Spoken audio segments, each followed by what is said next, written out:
Good evening, everyone. Everybody, this is the Monday, July 22nd Planning Board meeting. Welcome. I'll take a roll call vote. Laura Tenney. Here. Sue Philbrick. Here. Ms. Olney. Here. Sarah Creighton's here. Gordon Brewster. Here. And Mary Foley. Here. Great. And we're expect Peter. Here's my first. Actually, just put that over by Laura instead of Laura's. Great. The first thing we're going to do is be a brief approval not required for 8 Sky Talk. Everybody's can mute, please. 8 Skytop Drive. It looks to me like it's a small plot of land, Lot B. Is the applicant here? Yes, hi, I'm Tom. Nice to see everybody. Just maybe explain for us what you're planning on doing. Yeah, so it's a very small triangular lot, labeled Lot B there. Looking to extend my land for a future pool. So it's mostly about the setbacks, truthfully, and the positioning of a future fence. So looking to give myself more options on the pool layout and design with the acquisition of Lot B. Okay, and your lot is? I'm on 8 Skytop Drive, so tax map 39, lot 26. 6, yeah, okay.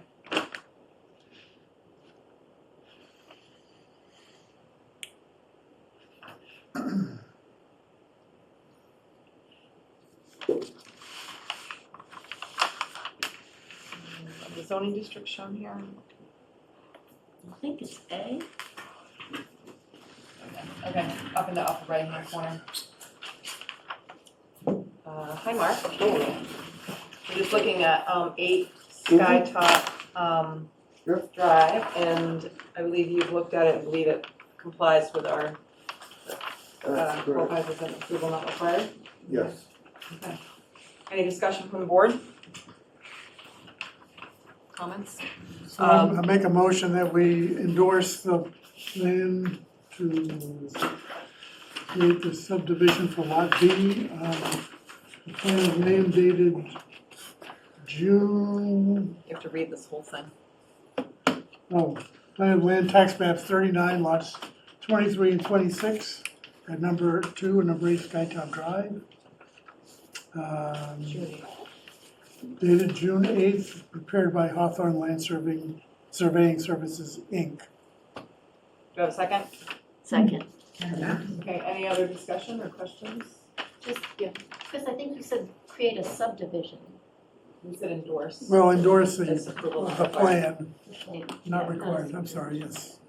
Yeah. Take that amendment. Okay, any other discussion? I think we can do this we'll do as roll call, Chris Olney, Yes, Mary Foley, Yes. Gordon Brewster, yes. Sue Philbrick, Yes. Laura Tenney, Abstain. and, yep, the chair votes yes.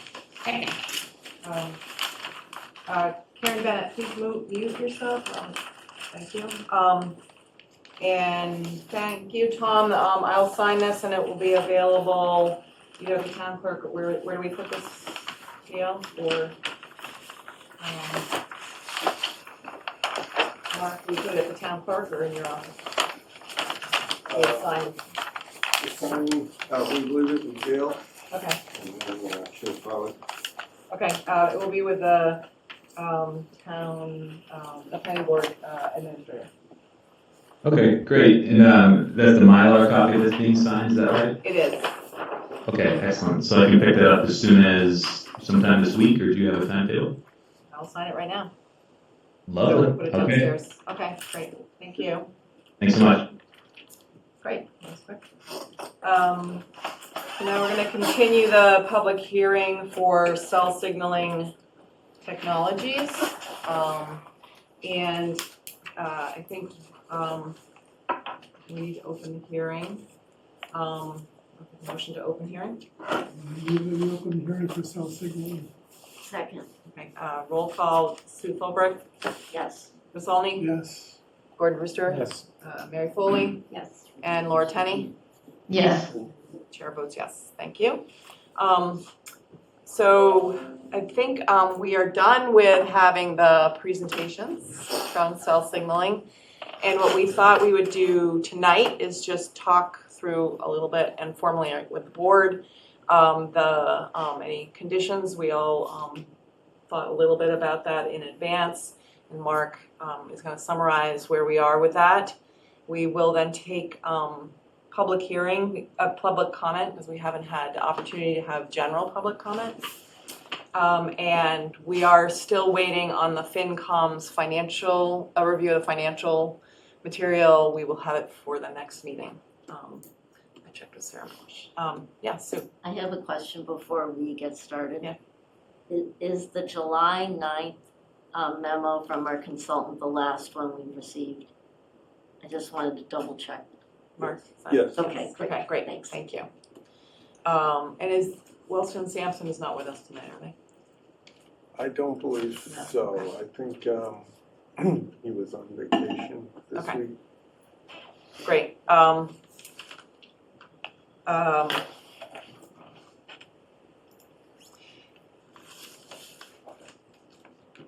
So in general, I don't take comments from on chat, but there is a question about can there be a recap of the presentation, and I think the answer is no, not tonight. But it is available on the town website. These meetings have all been recorded, and there is a link to the cell signaling comprehensive special permit application on the town's website. If you go and type in cell signaling, I think it's on the planning board page. So feel free to look there if you are looking for something in particular. Great. So Mark, can you want to just give us a summary of the conditions that people sent in to you, or things that you would recommend for conditions? So, Or special permit status, I guess. Yeah. So what I try and pull up a couple things is the first thing was that CST had requested that there be a special condition related to the hours of operation. And so that started, I wrote, hours of construction shall be from 6:30 a.m. to 5 p.m., Monday through Friday. An earlier start time shall be allowed to reduce conflict with cars headed to schools. And then I don't know what our weekend bylaw says, but I wrote 8 to 5 on Saturday, and I don't know whether some towns have a no construction on weekends. I don't know. Do we have that here? I mean, given its location, it may not be, The noise. yeah, that big of an issue. So if the applicant is considering working on Sundays, I think we should specifically allow it in the permit. Would you be doing some work on Sundays, occasionally or regularly, It or? would only be for a specific outage or utility or something very special that would need to be off hours. But in general, we don't. But to have the flexibility would be We a have the good thing if you let's say didn't object to that.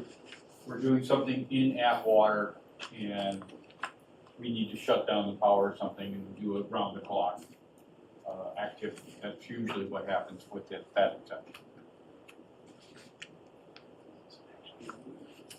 The round the clock would be outside of the hours you're proposing. Mm-hmm. Again, that would be coordinated well and getting all parts.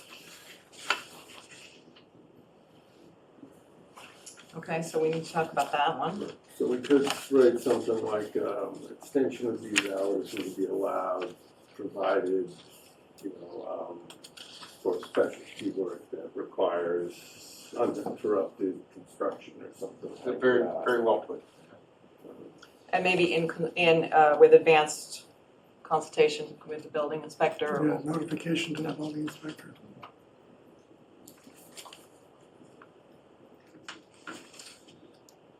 That just be noticed to, could that be noticed to Mark? Yeah, that'd be fine. Because we're just kind of getting them out there right now, we'll fine tune these. Okay. Hours of operations, the bylaw says the site safety, that's for the actually, for lighting, sorry. I think it's in general bylaws. I think it's in both, actually.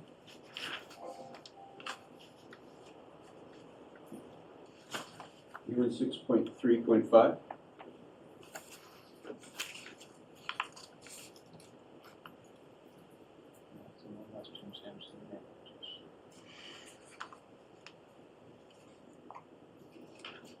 So 6.3.5 says a no condition of noise pollution between 6 PM and 6 AM. And that operating or permitting the operation of tools and equipment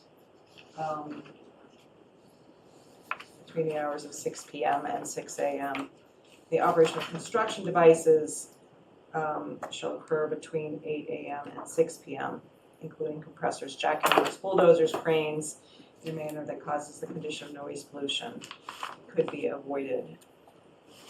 So you're proposing for C, the general operation of construction, I believe, which is 6.3.5 to C. That's in the zoning. Yeah. One, three.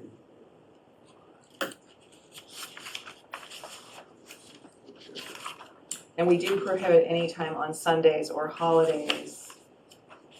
So holidays should probably be included in the Saturday schedule. Mhm. Well, maybe we might want to be a little more specific. I'm not sure we want Christmas. I'm not sure anybody wants to. We can work that out a little bit more, in more detail. Okay, great. Okay. Sue, I guess I would just like to talk about it a little bit. Yeah, Do you wanna absolutely. take them as they come up? yeah, sure. Okay. I know that the site is isolated on the other side of 128, but sound like boring and drilling and blasting does travel across 128 to the neighborhoods, of Mill Street, Forest Lane. So it will disturb some people. It's not as if it's not something we should think about, and I think we should. Starting at 6:30 is one thing, but on Sunday morning, and Oh, absolutely. it's I'm a little bit concerned about stretching the hours, thinking that it's not going to affect people because it would. Particularly the blasting and Yeah. the drilling. Right. If I might, Sure. we've actually taken readings. We started drilling today, and we've taken DV readings both at the site and across at Mill Street. And sound depreciates over a distance, and it's about 600 feet from the center of the site to the nearest house. And that's about a loss of 50 dB. Now, the ambient right next to 128 at the house is about 65 dB. And I personally was over there today during our drilling operation, and it didn't fluctuate below or above 65 dB. You couldn't even hear anything that's happening at the site. And I'm not advocating, I'm just saying, these are just sort of, That's Yeah. helpful. these are facts. And blasting itself is actually less noise producing than the actual drilling and hammering. So we did testing of all the different equipment that's on site, drilling, rock hammering, et cetera, just a machine moving. And at, the highest level was an excavator, actually just its tracks running, was about 95 dB. So you At the site. at the site, 20 feet away from it.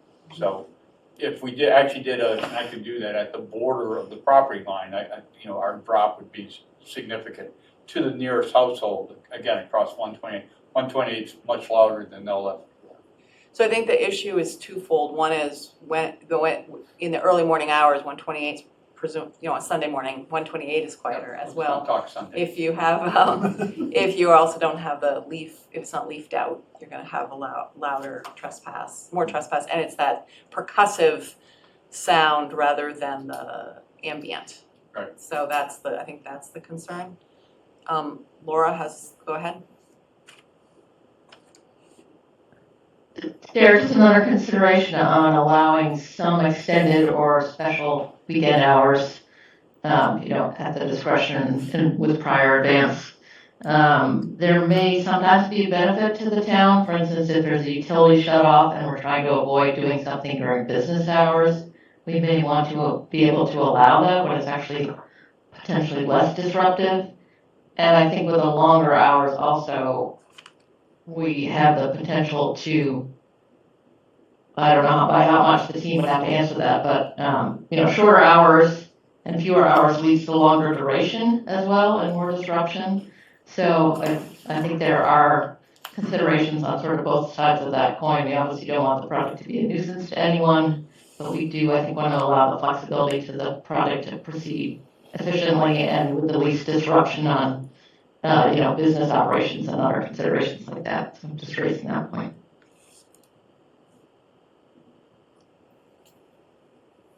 Other comments or solutions proposed?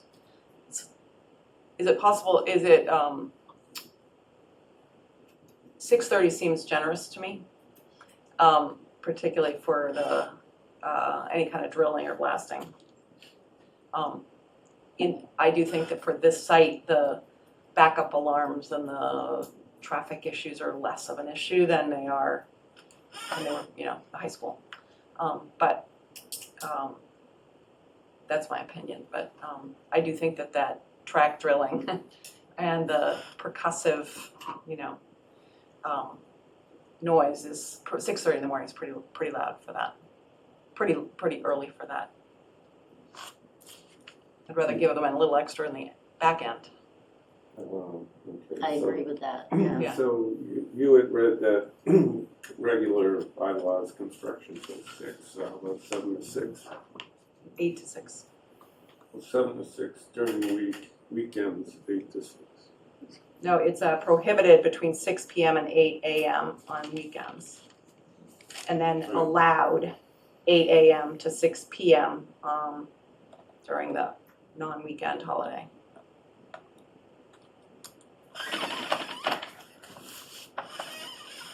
Page 42. Can I ask a question with that? Do we also have to reference the general bylaws in our, The general bylaws, we may have to reference it. The general bylaws exception, I think I mentioned this to Mark earlier, is actually I believe it's the jurisdiction of the select board. So you actually have to ask them right, as well.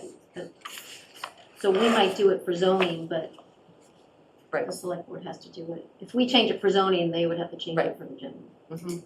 Make a letter to them once we make our.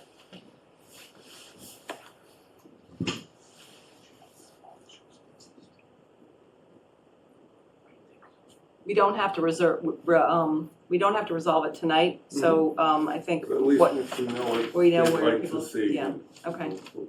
Um, So I think we'll Mhm. continue to revise this, but that's the first issue. Other issues, Mark, that people raise? So, we'll get to Atwater afterwards, Mhm. because that'll be an extended discussion. There was a comment about the display of sustainable features of the building on the site, that there had been some discussion about that before.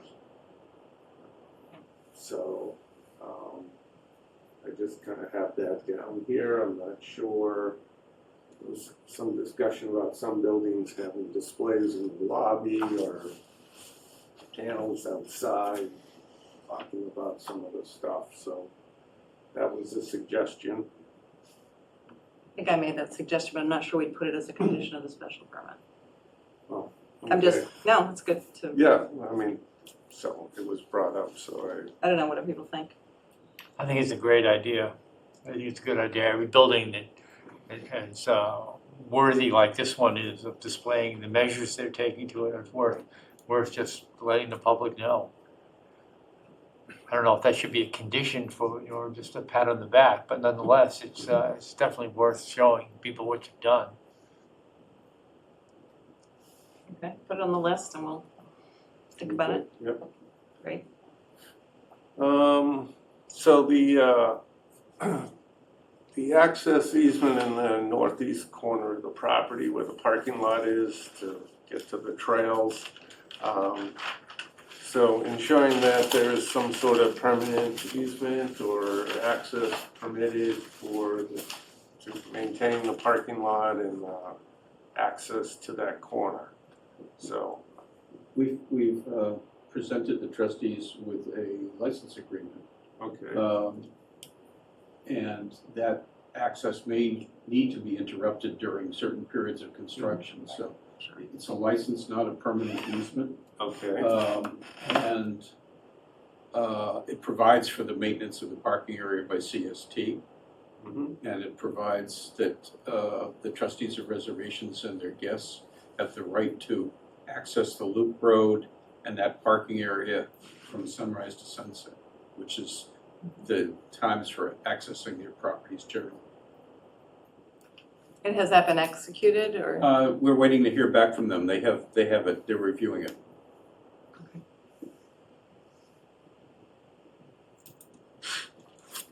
Does that seem reasonable to people or? Is that a perpetual easement or license? Well, a license isn't perpetual necessarily, but in this case, we anticipate that it's going to be a permanent license. But there could be interruptions. So could our condition be maintain public access to the trailhead through a license or other vehicle? Yeah. We can live with that. That's helpful.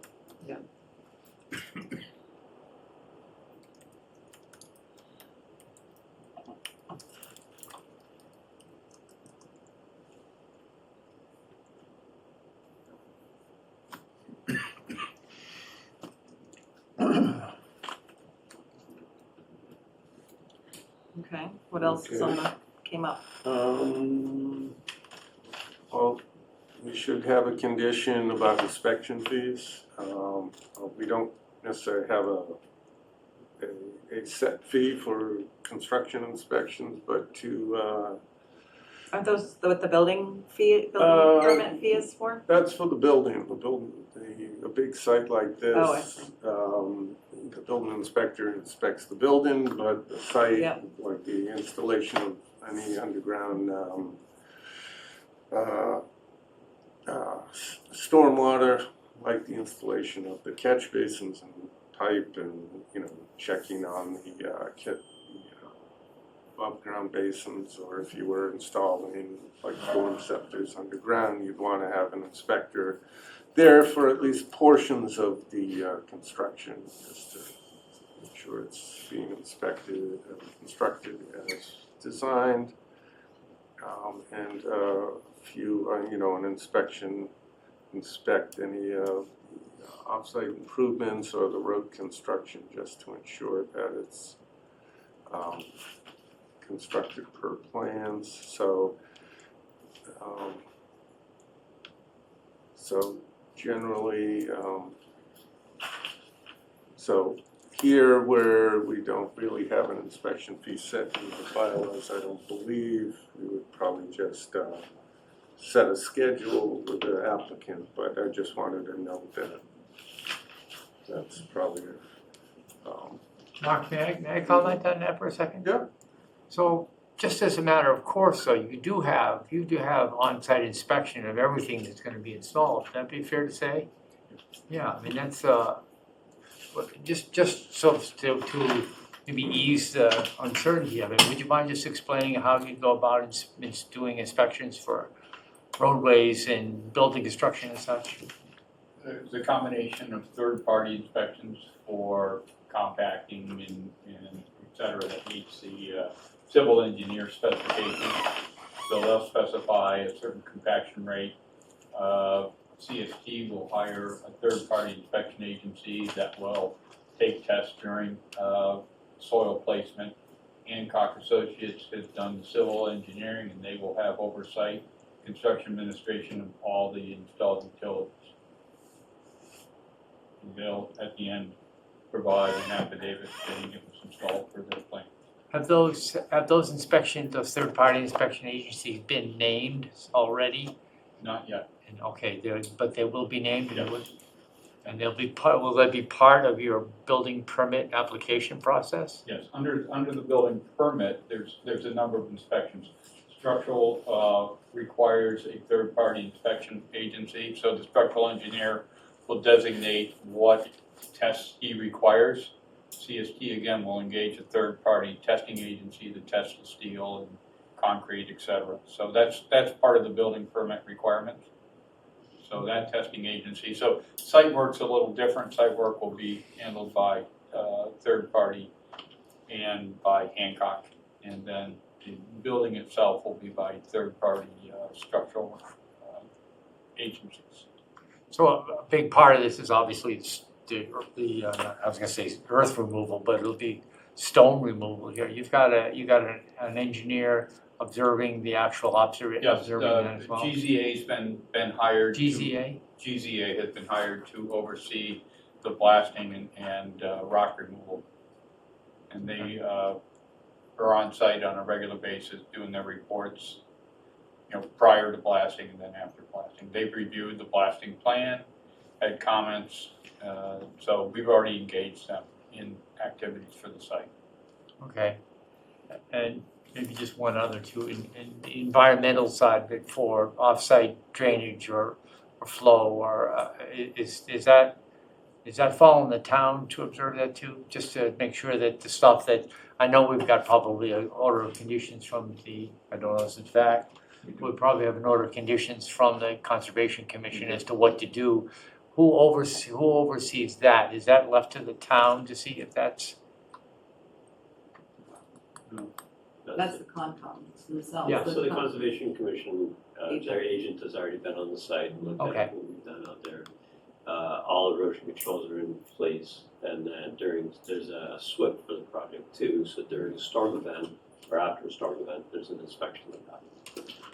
We do weekly reports, and then event reports, anything over 2 inches, there's a report that's done a new inspection, and that's shared with CONSCOM. Okay, does that answer your question, Mark?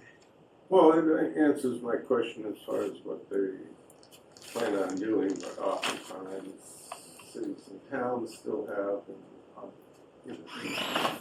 there's an inspector who represents the planning board who reviewed the project to kind of do not daily inspections, but come by as needed, when the installation of underground utilities or road construction, drainage construction is occurring, to ensure that oftentimes problems come up during the site construction, and you Never happened before. Yeah, and sometimes it's as simple as calling me, and I go out to the site and see what the issue is and permit some sort of change so they can keep going. Other times requires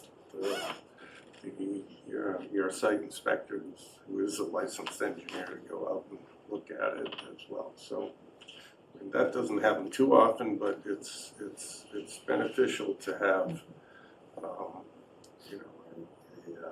inspector representing the town. So we've done this both ways. where we have worked with the town's inspector, because we go out to the site all the time, and we answer RFIs, and we're dealing with site work. We've also done it where the town has asked for all of our You inspections. just speak up so Laura can hear. Oh, sorry. So we've also done it where, as we go out and we do our inspections, we share those reports with the town so that we're pseudo representing what's going on to the town so that they're aware of the progress. We'll be photographing utility implementations and the like. So there's, depending upon how you guys want to proceed, we can, you can have an inspector or we can represent the inspections to the town to make sure everything's going forward. Can you describe the affidavit that you have to write at the end and how that relates to the execution of the design or the implementation of the Sure. design? So as, at the end of all this, we have to do an as-built of all the utilities that are in place. And part of that as-built process is we have to basically state that it was built according to plan, which is the reason we're going out there all the time to make sure that it is actually being put in the ground, and we do have documentation of how it goes forward. And that gets represented to probably the building inspector in this circumstance, unless you're gonna, however you guys decide to proceed, but there is that requirement that we will provide that at the end of this project. Okay, so, the recommendation from the planner is a, inspector, or a third, inspector that represents us. It's okay. I can get it with you. I'm gonna, We'll do singing last time. an inspector that represents us, to either review the actual work or review the as-built or some, and maybe with the town engineer too. So let's at least put it on the list, and helpful to know you have a commissioning agent in GZA, so that, can I add to something he said that we should, if the Concom is getting weekly log reports, I would say that the building inspector and the town engineer and the planner should get those as well. So. Can I ask a question about inspections? So who does the inspections for the labs? And I guess, yeah, so who? And then is our Board of Health involved? And then do you have yearly inspections for that? And how does that get reported back? You're talking about after construction? Or? So I'm assuming the lab is unique inspection, right? Just because of all the protocols surrounding that. Am I incorrect in that? If- You're talking operations, Yeah. not physical building, correct? Well, no, the lab space is the building, right? Well, So- Right, but I think There are no specific protocols for this type of lab. It's a BSL-2 lab, so it's a component of the building. Once they're in operation, they have their own system that I can't, we'd have to defer to Suzanne Martin. We should get Suzanne, to give you a good answer, we should get Suzanne to give you that answer at the next meeting, because they do interface with the Board of Health, I believe. They do interface with other agencies, but it's all, as he's It's saying, more operational. it's about operations, Okay. not the physical, not the four walls, the floor, the ceiling, that Yeah, kind the of thing. physical lab Okay. still comes under the building permit and goes through the regular building inspection process, which, again, it's what we call controlled construction. So each design team is responsible for inspections and verification that they were installed according to the plan, and that the plans meet all the Massachusetts building codes. Okay, so it must, so I guess I'm thinking more operational. I believe correct. And I'm just curious, I don't know that our Board of Health has that in place. I checked some other towns, obviously Boston and Cambridge, but smaller towns. They have regulations through their Board of Health. I just don't think we have them yet. And I don't know what kind of reporting the state requires or doesn't require, so just curious. So we'll come back with that answer between now and next week, or Awesome. at the next meeting. So if I can just follow up on that, I think that the building code has specific language around the construction of labs for the safety of the people using labs, ventilation rates and that kind of thing. And then any chemical work is regulated by EPA or DEP, depending on. And so I think that the operations are regulated by laws. It might be useful to ask the Board of Health if there's something that should be a condition, but I think that in general, labs are handled regulatorily. That said, I think you bring up a good point that I want to make sure gets on the list, which is the operation. We've talked before about the operation and maintenance plan of the landscape elements and the stormwater elements and the cleaning of the catch basins. And I think what we talked about doing was having the submission of an O&M plan at, 80% construction or something like that, and approval by our town engineer and something like that, So usually there's an O&M plan at the back of the stormwater report. Is there? Yeah, which specifies how often the catch basins need to be Is that cleaned, there? what needs to be Okay. done at the, so this is a standard language that I've used in some other approvals where I wrote, the applicant or successors are required to maintain the drainage system. Catch basins shall be cleaned at least yearly or more often as required by the O&M plan. Failure to maintain the system is considered a violation of the approval. In the event of a maintenance failure, the applicant shall be provided notice and reasonable opportunity to cure any deficiency. The applicant's failure to cure any deficiency in maintaining the system will be considered a violation of this improvement. Approval of stormwater system report shall be submitted to the board. Okay. Clearly, that's been work done tweaked by a lawyer for Hold on one another second. large project. Hold on one second, Mark. Gail, you have your hand raised. Are you gonna say you can't hear?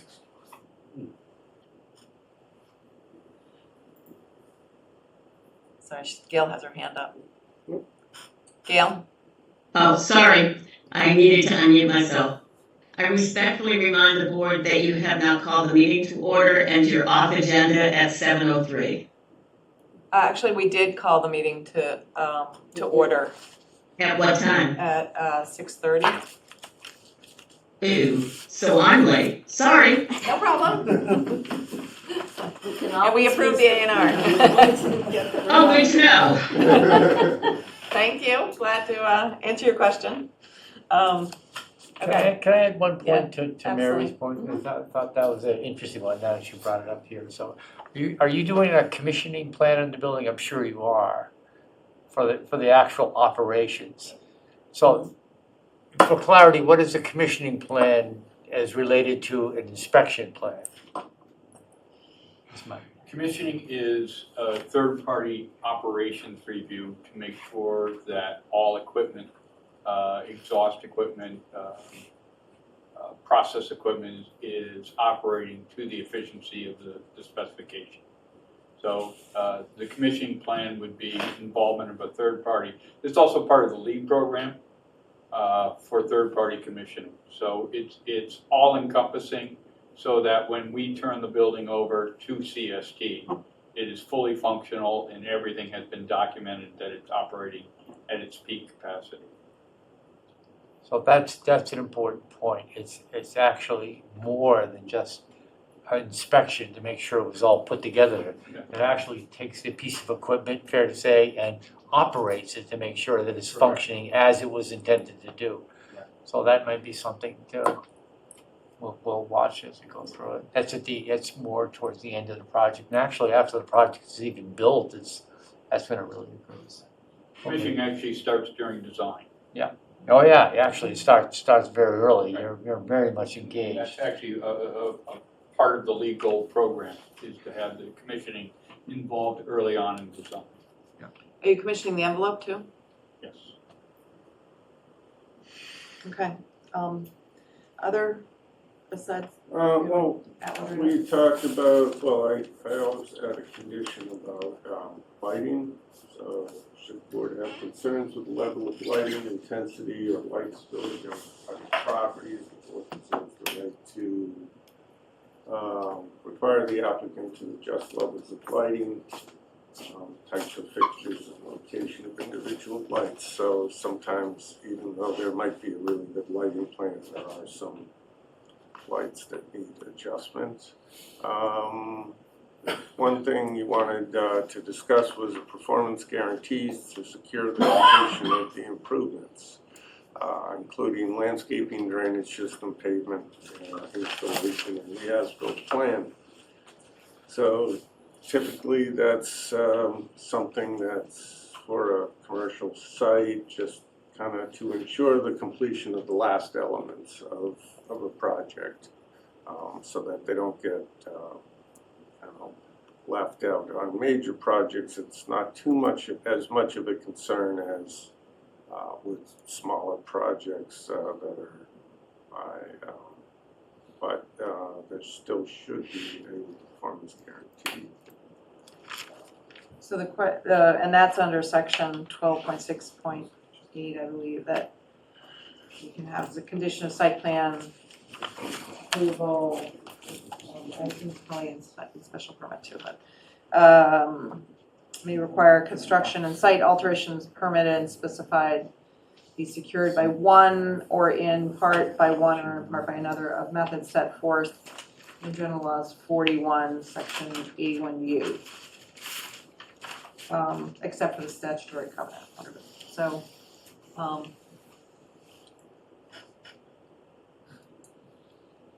so what do you recommend on that, Mark?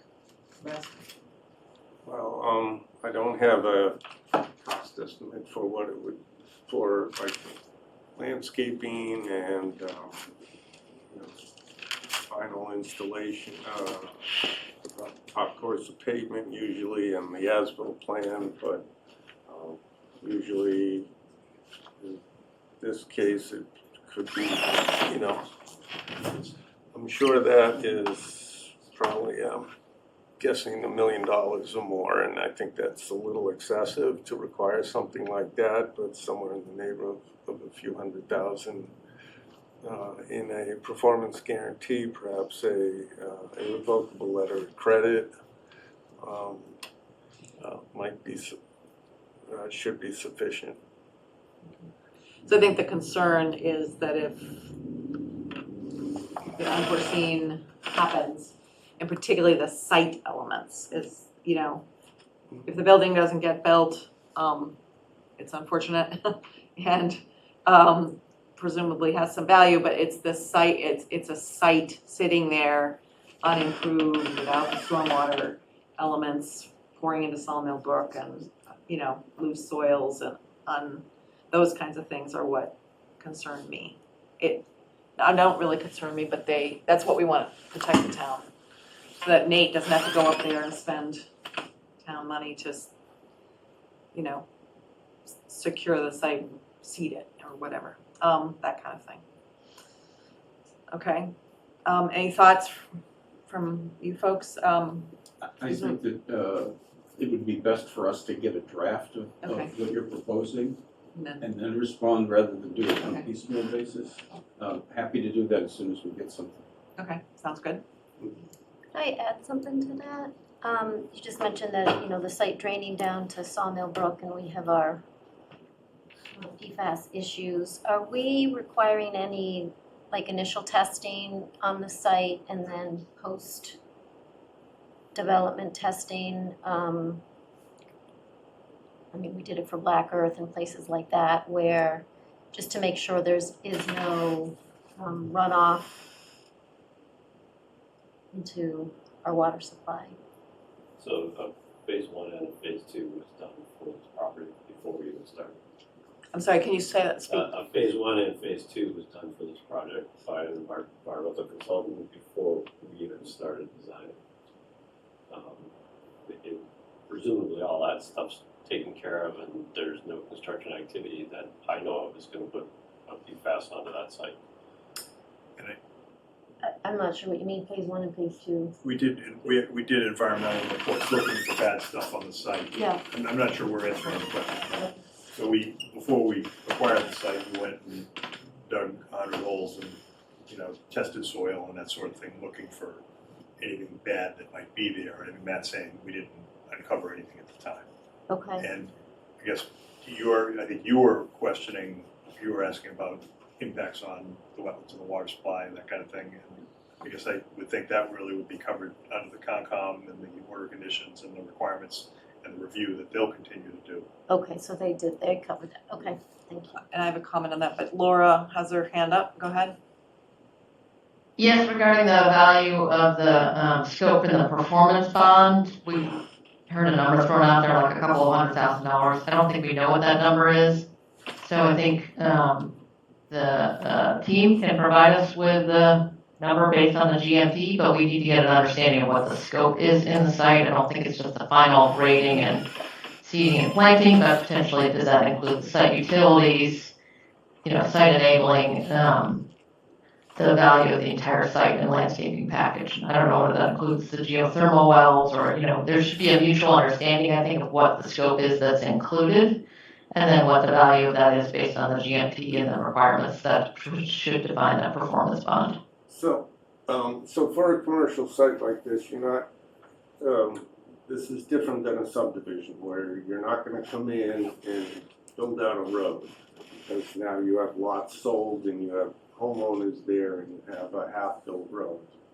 And so there's drainage problems. This happens, with small developers or even big developers when they run into financial problems with subdivisions where the town has to hold a bond and finish the road. But that's different here in a commercial site. Really, you're looking to hold enough funds to ensure that they want to finish it, because if it's an irrevocable letter of credit, usually a bank is holding cash and they want the money back. That way they guarantee the money, or they deposit money into an account that the town holds. And so they want those funds back. So it needs to be large enough to ensure that they're going to complete the site and come in and finish the job, and so that they can get the funds released. So the town is not gonna go on the site unless there's an emergency situation where, the swamp is filling up with soil and other debris, so. Okay, so the amount of a performance bond, it remains to be decided. And then Yes, it can be released along the way too, That's correct and I as think, well. so Laura's point about what we're bonding, What's in the scope? yeah, Right. is important. I just also want to come back to Mary's question about the question about the conditions of Sawmill Brook.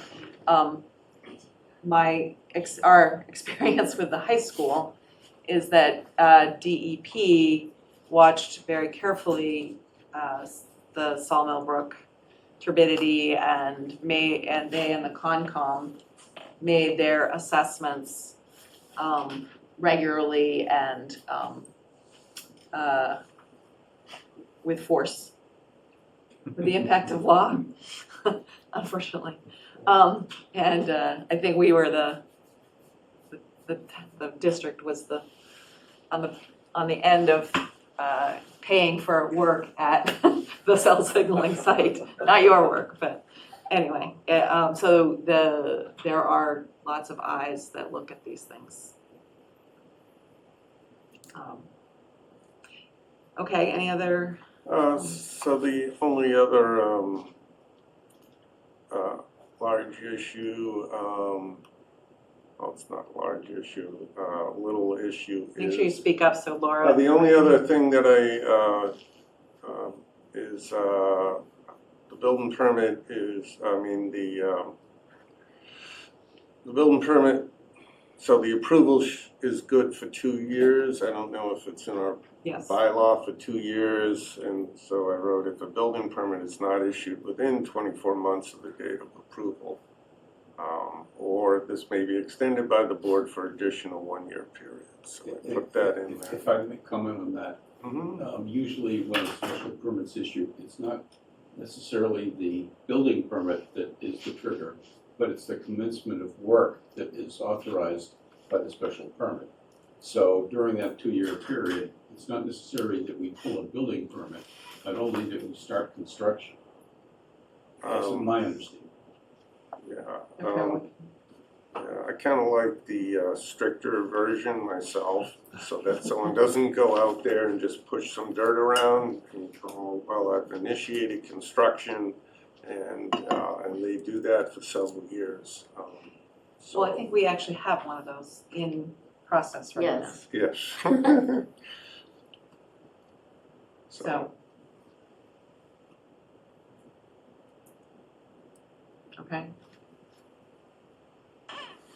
And then, of course, the last big issue is the various traffic calming and other comments from the Bike and Ped Committee having to do with Atwater Ave and bike lanes and so on and so forth. So, I did meet with their team about Atwater Ave in particular. And I did also forward the Bike and Ped comment letter to everybody as well. So I guess we should talk about Atwater Ave first. We had proposed, so I had proposed along with the Public Works that they install a sidewalk on the north side of Atwater Ave. There's approximately 25, 26, 27 feet of pavement along that roadway. In order to, so it doesn't give you enough width to do like a protected multi-use lane or two 5-foot bike lanes on either side, and even if you did, you wouldn't have really something for pedestrians as well. So what we had talked about, or what I had proposed, was to do a sidewalk on the north side of Atwater Avenue, and then put a series of traffic calming measures to slow traffic down to the posted speed limit, which is 20. So that way bicycles will feel safe in the roadway itself. So, and that can be accomplished within that approximately 26-foot wide width down Atwater Ave. So we had proposed a couple different and talked about some different traffic calming measures. Nothing really was necessarily decided upon. There was probably, I think we kind of agreed that something like a rumble strip a quarter of a way down, some sort of traffic calming halfway down where the side street goes up the hill. I had proposed like a raised intersection, like a tabletop there.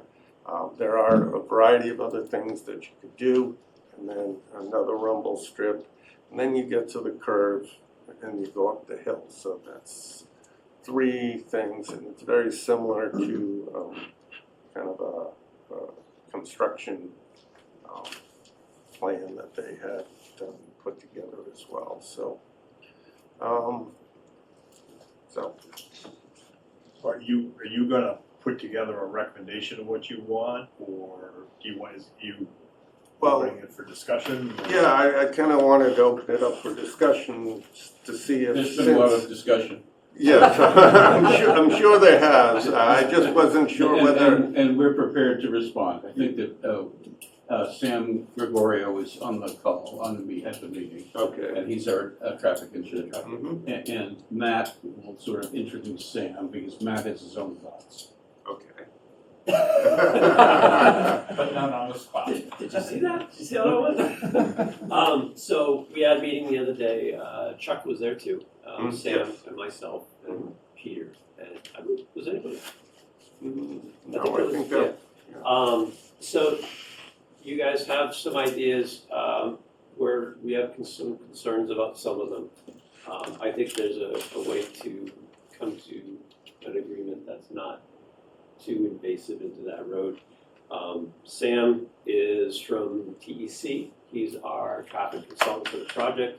He's put together all of the traffic reports that you guys have already seen. And I think what Sam was looking to do was basically kind of bring bring some facts to the discussion. I know that generally we're very much against the sidewalk. It necks down that road way too much. And I know that our neighbor has a lot of heavy trucks going in and out, so that raised tabletop I'm pretty sure he's going to be against. But the rumble strips I think we're okay with. Striping, I've had personal experience with striping. It does do some tremendous traffic calming, and it's pretty easy to implement. Sam, do you want to talk? Sure, throw it in there. Well, Introduce yourself again for the record. let me just set the camera up so I'm not being viewed. Well, good evening, everybody. Once again, I'm Sam Gregorio, the Senior Traffic Engineer at TEC. As you maybe remember me from the first meeting a few weeks ago. Prior and then obviously subsequent to the discussion we had over the phone over the last week, TEC did some additional work, just kind of look at what a sidewalk would mean on Atwater, and just going out there to take a couple of cross-sectional measurements at different locations, so 4 to 5, it was 5 different locations along Atwater. Each of them, the maximum width that I was getting was about actually 25 feet from edge to edge. So with a sidewalk to put in there with curbing, we're talking about reducing the road at that point down to less than 20 feet for bidirectional traffic, which in a typical sense, a road like Atwater, which is a public roadway, we wouldn't usually actually go less than 22 on the actual surface of the roadway, 11 foot per side. Because at this point, getting them down to lower than 20, even if the sidewalk, sorry, I make a lot of feedback from something.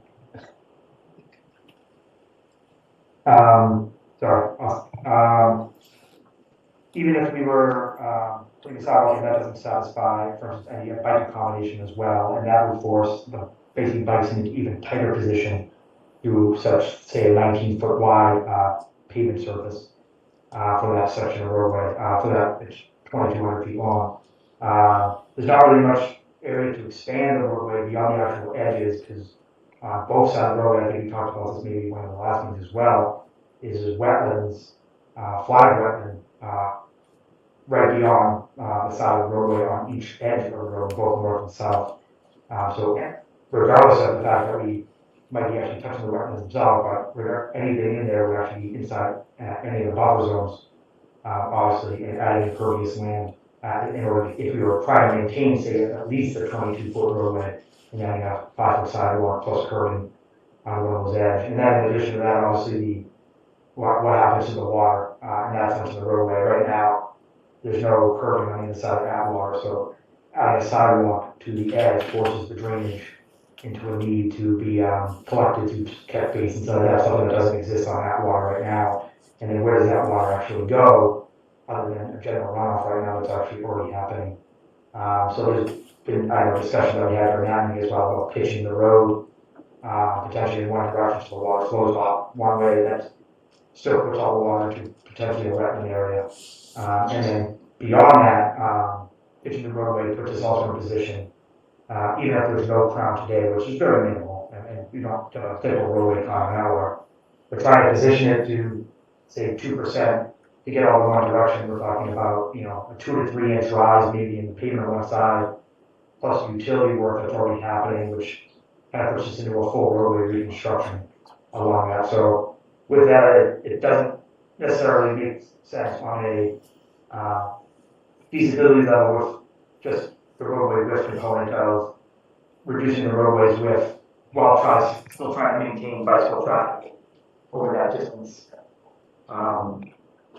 And then from there, I know we did talk about something with the traffic calming measures, and I think doing items such as roll strips is something that actually has been consistently been seen to help deter speeding on roadways. And we actually get the benefit on Atwater Avenue compared to many other roadways where there's no houses. So any sound that might be coming out of the rumble strips which is usually the deterrent of wanting to do around many different roadways, actually kind of goes away. So that's one thing that wouldn't be seen as something that could be easily done. And then I think, just harking back to what Matt had said earlier, the striping of the roadway itself. So one thing that we don't have on Atwater right now is any striping. So, you know, I think the town agrees, I think it was brought up even at one of the last meetings, is the residents or the people going to the MAC tend to drive kind of down the middle of the road and that open field of having extra pavement on each side. And something as simple as striking down the center and or striking on the edge, you can do both or one or the other, puts people in a position to know where that edge and that center is and keeps them into the lane. And like people try to stay into a particular lane, it's a natural effect that it slows them down. So in addition to those two, I mean, I know that I need to talk about other things as well, but I think there are opportunities to still maintain the actual width of the roadway to provide that accommodation for bicyclists as well, where I think narrow the road is something less than 20 feet puts more tight squeeze on bicyclists along with the vehicles that will be on the roadway. Okay, thank you. So I have a couple of questions. Chris, So would a rumble strip be dangerous for bicycle riders? Or can they be designed in such a way that you don't rumble if you're on a bike? Sure, and there's a couple different ways that it can be done. I know part of the conversation from the town meeting, the town protocol, we have launch, for instance, the shoulder line or along the center line. The shoulder line ones is the ones you typically see, let's say, on a freeway. Or if you go up to Maine or Vermont, you get it on the center line for a longitudinal. So that we're talking, if this is the option, for instance, 2,200 feet of it going all the way down the road. Or doing something more like, as we're entering a toll booth, you get the rumble strips across the road, so you're crossing over the perpendicular, and you set those maybe every 500 feet instead, as opposed to all the way along the roadway. That latter version would be something that would be more beneficial in both sense of, let's say, the bicycle travel, where you can end them. They don't have to go all 22 feet across the road. They can go 18 feet across the road, leaving a certain area as you go past them that maybe levels off, while still maintaining the area where a vehicle tire will go over them. But in a general sense, even rumble strips, it's not, as long as you know they're coming, they usually be signed if you have them, because you'll always see like a rumble strip ahead or a rumble strip position. And as long as that warning's there, as long as the biker knows it's coming, it's usually, although they're still going to feel maybe the rumbles if they do go over it, as long as they're prepared for it, it's usually fine. When they're not prepared for it, it's usually when you get like no pavement, for instance, where it's not an unknown thing that's coming up, that's when it becomes usually difficulty for a bike or a motorcycle for that matter. But the challenge with a longitudinal version, like the ones that run along the edge of the roadway, is you generally get the jerking of the wheel effect from a driver. So when you hit that, I mean, it's usually because, well, someone's in a car not paying attention, or and that's when you usually hit them on the side of the road for the center line. And the natural reaction of someone when they hit them is to somewhat jerk the wheel a little bit, trying to correct themselves.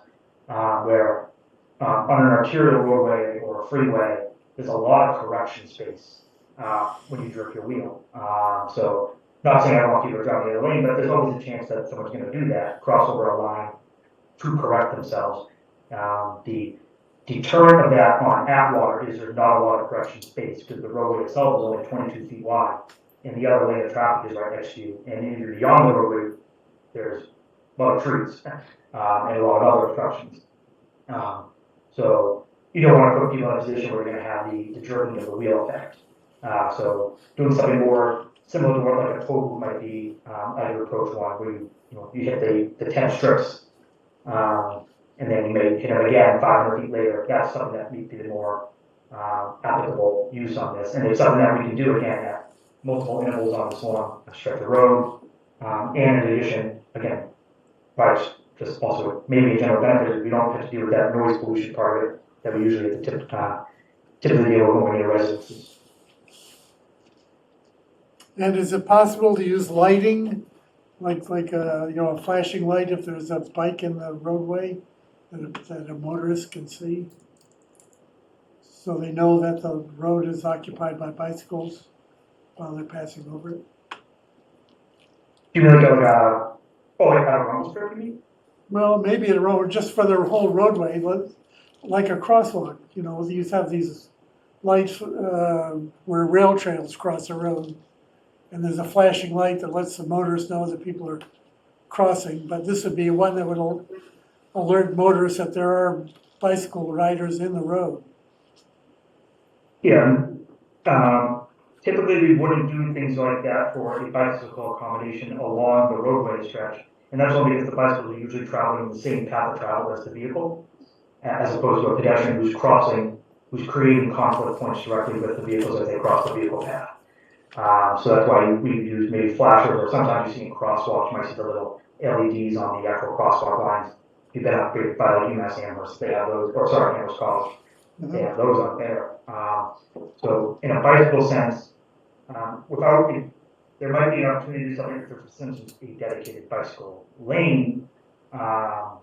So, which I don't think we would even fit beyond even doing a sidewalk or so, but there might be opportunities to do something like that if that were the case. But even then, there's not necessarily a correlation to something like that that's actually in the MUTCD, the Manual on Uniform Traffic Control Devices, which is where we try to, where we're kind of for standardized, we put all of our marking signage and other things that affect individual types of things like that. So there are opportunities to do potential other things that I know came up in the meeting, and whether or not that's we want to do that for in a speed control sense, but you know, dynamic radar signs that, you know, light up the speed. I know everybody's seen them on different roadways, but those things can be programmed in different ways to do different things, whether it's just the speed, even if there's, you know, a couple flashing ambers with them, like a normal flash that only maybe turn on when someone's approaching. I mean, there's different things like that may be done, but that's different than I think what you're saying. And that would be necessary for bikes, to be more like the overall vehicles as they're coming.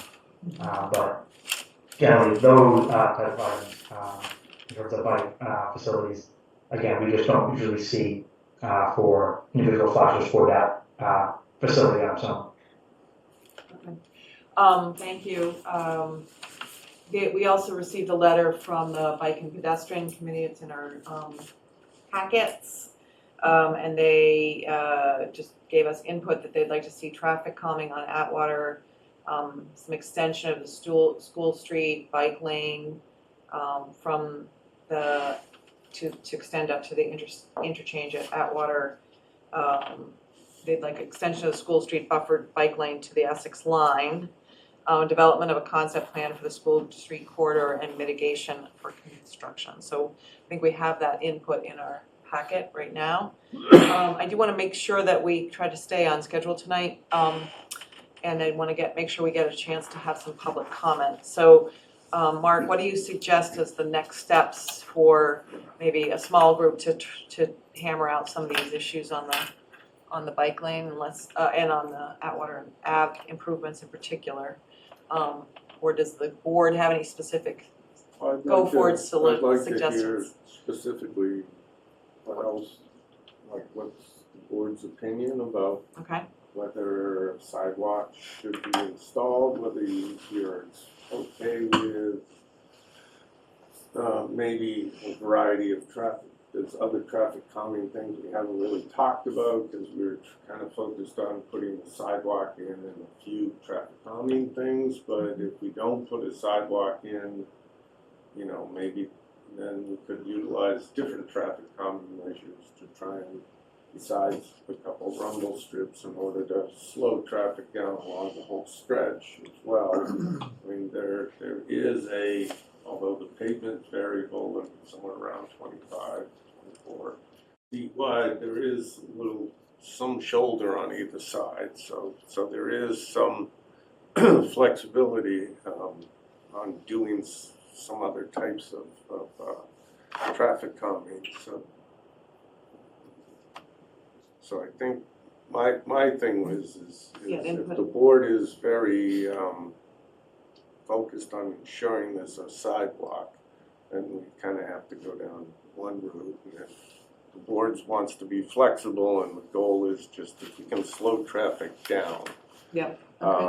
Then no matter what your method of travel is, whether you're walking on the shoulder or you're on a bicycle, you'll be reasonably safe, so. Gordon? So, Mark, I'm trying to get clarity on here. Mhm. What is the current scope for whether it's the town or whether self-signaling does it? What is the current scope of doing anything on Atwater Ave? Well, so right now, there's a culvert that needs to get replaced that goes over the brook there. So that's gonna be replaced with a wider bridge, and utilities need to be installed, so. By CST. One goes across, does anything come down the Yes, road? utilities are gonna be coming down the So road. that road is gonna be ripped up? So that road's gonna be disturbed in a significant way, and so this is the time to design what goes back. Okay. I mean, I just wanna, Okay. you're Now, it's shaking your not- head no, that it's- that the utilities don't go down the center of the road?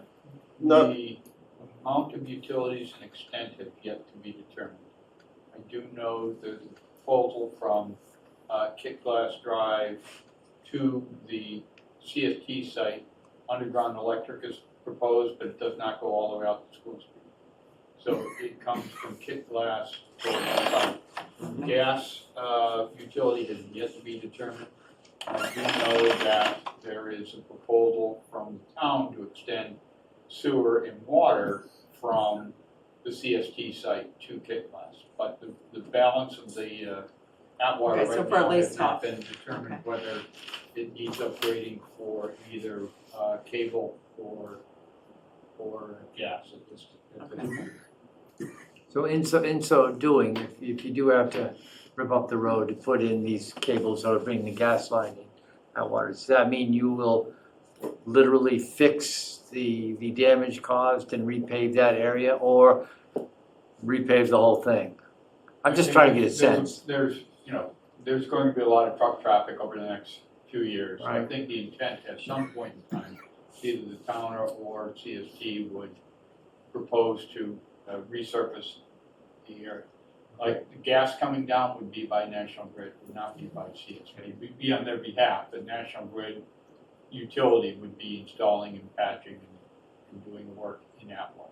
So it's fair to say that Atwater Avenue, the disposition, whether repair it, cut it, whatever, has not been determined yet. It's not in your scope.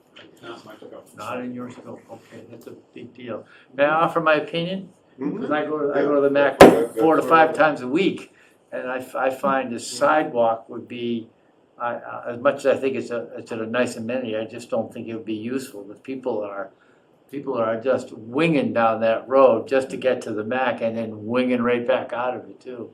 And frankly, I see very few bikes up there, although there is. So I would be, this is personal opinion, I would think striping, delineating the sideline and the center line would do a lot for people organizing their way to get up there. And that would be kind of a self-induced, self-imposed controlling, speed control measure. I would think that would work better than to put a sidewalk in. As far as the rumble strips, I'm a great believer. I've lived in Vermont forever, and they put rumble strips in the middle, on the sides, they put them everywhere they possibly can, just so you're aware of where you are on the road. Sue? I have no idea if we can do this or not. Could we stick a stop sign, halfway down the road or at the intersection with Kit Glass? Or, stop signs make people slow down, especially when they know they're coming up, even if they don't like them. Stick another one further up by the curve. I don't know if stop signs that have very little or no actual traffic. People don't stop at the post office, let alone. Okay. One of the thoughts that I came into this meeting thinking a sidewalk would be a good thing. But then as I think about it, we do have a significant amount of wide truck coming out of the industrial area, We have trucks with trailers, with, landscaping equipment. So that is, if you're a car coming to the MAC or to CST, as those landscape trailers are going out and there's a sidewalk, it might be in the winter, a pretty tight, or even impossible, I don't know, passage. It would certainly be slow. Laura's good. Laura, is that what you were pointing to? That's me. Yeah. Sarah, I was just waiting till you were done. Shall I go ahead? Yes, go ahead. Okay, thanks. I understand what I'm hearing about this, the dimensional constraints and the physical constraints of not being able to extend beyond the existing impervious. I think it would be great if Hancock or a civil engineer could help us draw through this so we can actually understand dimensionally, what the best opportunity would be for pedestrian and bicycle accommodations along the length of Atwater Ave. And then we could really see it and determine whether a sidewalk fits. And I don't know if that's a 3-foot sidewalk or a 5-foot sidewalk. If we're talking about trucks turning out, I mean, I think, we can understand the design vehicle and the size of those vehicles that have to be accommodated. And if there are tractor trailer turns and things like that happening, then those are things that put pedestrians and bicycles at some risk. So I think doing whatever we can within the physical constraints of the road is important, and I think the best way to understand that is really to draw through it. And then, if the sidewalk is physically infeasible, then we may be talking about striping and sharrows and things like that, that's traffic calming and possibly rumble strips. But I think the best way to understand that would be to draw through that. So I wondered if we could suggest that the project team help us with that. Laura, you're a professional in this area. Are 3-foot sidewalks ever done? Not allowed by code. No. You don't meet 88. They what? You don't meet 88. No, I know, yeah. So you couldn't do a 3-foot sidewalk. Yeah, I was just wondering what the assumptions were about, what's being carried in the minimums there. Yeah. So, and it may be that we, don't have that, but if the survey's been done and we could do at least a sort of schematic level or conceptual level look at what those traffic recommended traffic calming design details could be, then I think we could have a more informed conversation about it. Any other comments from the board? I'm going to suggest that that Mark and Nate and Hancock revisit this and come up with a couple different drawn options. And it may be one, if you can, I don't know, Laura, if you have any time to join that conversation, or if not, I would be willing. Maybe Gordon Happy to. could join that so that the board is represented in that conversation. Okay, great, thank you. I did write down one other condition potentially is to resurface Atwater Ave at the end of from School Street to the now that we know that I was under the impression that was part of the scope, so we might add that to our list to talk about. I'd like to just turn now to any public comment. And I'm going to limit public comment because we do have other hearings. There will be more time for public comment. We also welcome your emails or letters. And we're taking comment here on cell signaling. So anybody in the room first? Seeing no one, I'll take Philip's iPhone.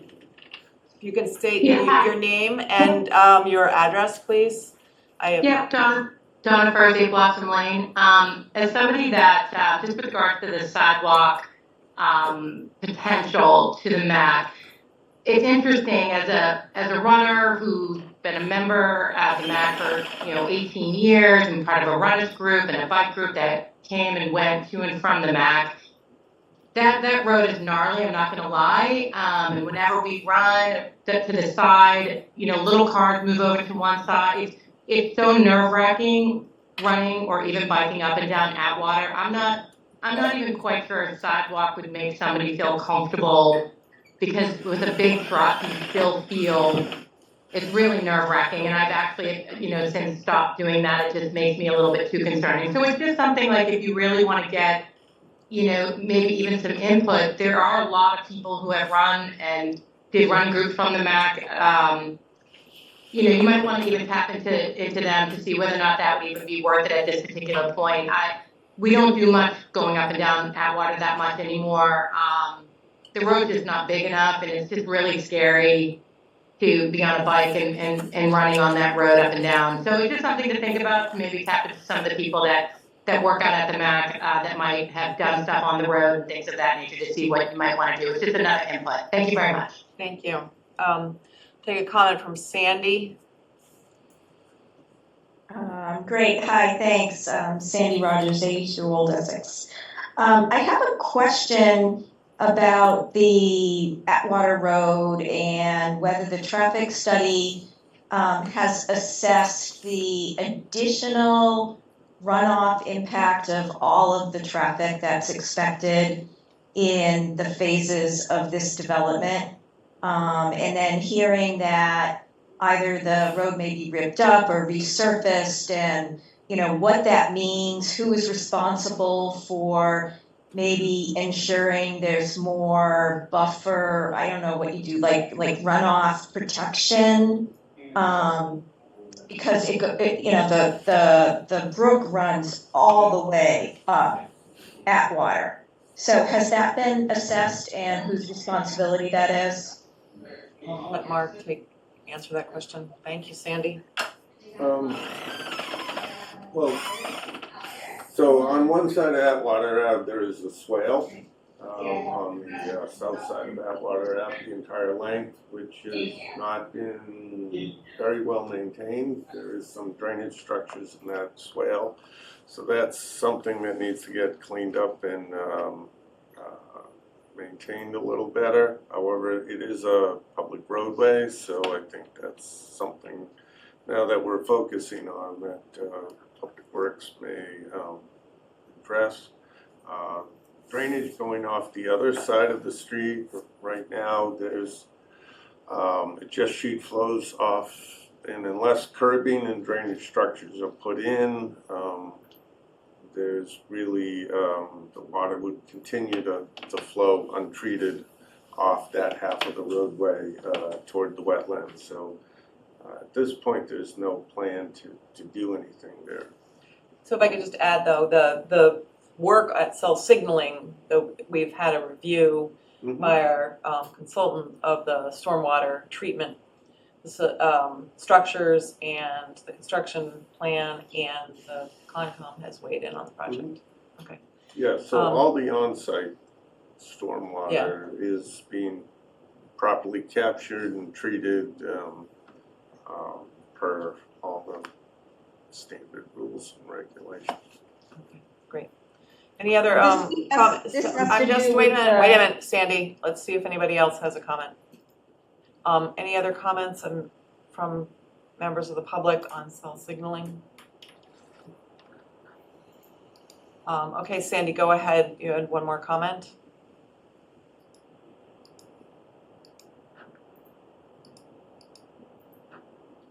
Sandy, go ahead. Hi. This has to do with all the way up Atwater versus the site itself. I understand the site itself, you're looking at all of that runoff, but I think that the town needs to plan on an ongoing basis what happens to the upkeep of ensuring, because my understanding is up to 500 cars a day going in and out, maybe multiple times, and other kinds of service vehicles and etc. So I think that needs to be added to the review. Thank you. Okay, thank you. Any other comments? Great. Thank you. At this point, I think the next steps is that Mark is going to draft up the conditions. And if there are other comments from Darren, did I see Darren on here? Darren, are you here? Oh, yes, he is. Yep, yeah, no, yeah, we just have a limited number of like closeout documentations. And, we have received actually the geothermal information as of this morning, so we need to look through that documentation from the applicant. But we're kind of lining down our comments. Okay, great. And any additional conditions that you see should be added, can you get those to Mark? Sure, yeah, I think everything that was a condition or a waiver would be in the last memo we issued. Okay, good, thank you. Great, and so then we'll have this little working group, will be on the, and come back to us with a plan. The question I have is, if we try to close this out on September 9th, whatever that second Monday in September is, I believe it's the 9th. Yes. Or 8th, 9th. And not meet again, potentially meet on, on the 12th.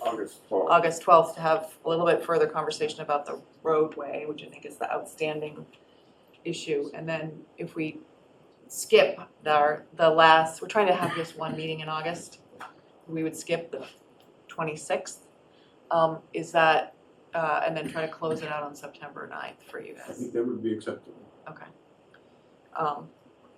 The other thing I think is that Mark should talk a little bit about the performance bond and make a proposal back. And I think you're gonna get the conditions to them that they can then respond to them.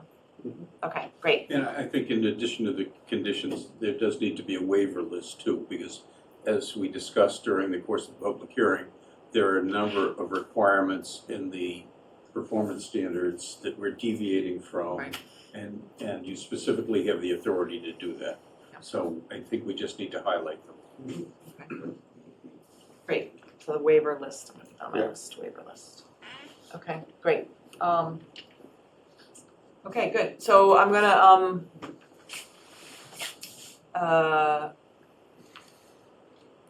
what's the right word? Continue, the public hearing to August 12th, at, 6:30? Or do you wanna do the other one? Let's do it 6. You may be done. You may be done. Okay, at 6:30, yeah, at 6:30 on August 12th. Do I have a motion? Chris? So moved. Second, All in favor? yes. Okay, thank you. Great, thank you, everybody. Thank you. Productive discussion, I think, tonight. The selectmen are here, it's like the board of select board. Great, okay. 3 minutes. 3 minutes, you wanna 3 minutes. say anything? Get something done in 3 minutes? Well, you could, so you did close the hearing for, Tux Point, so you don't have to wait until 8 o'clock. So if you wanna discuss that approval, I sent out the draft, if there were any other, I didn't really receive. Was that in our packet? Or did you just send it by I email? emailed it Friday, Oh, early okay. evening. And then you sent it finished again. You sent it again too. Okay. Giving you credit. Give me- Yeah. I have edits to that if you wanna Yeah. go through those. They're just, are they like typo edits or they? There's typos, there's incorrect bylaws, Did you get my comment or no? Yes, that I did. Okay, great. Trying to find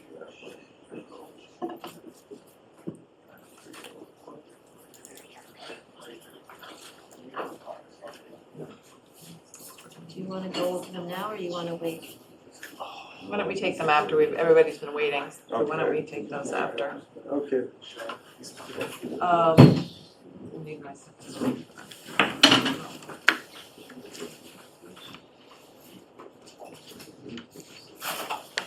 Okay. Being.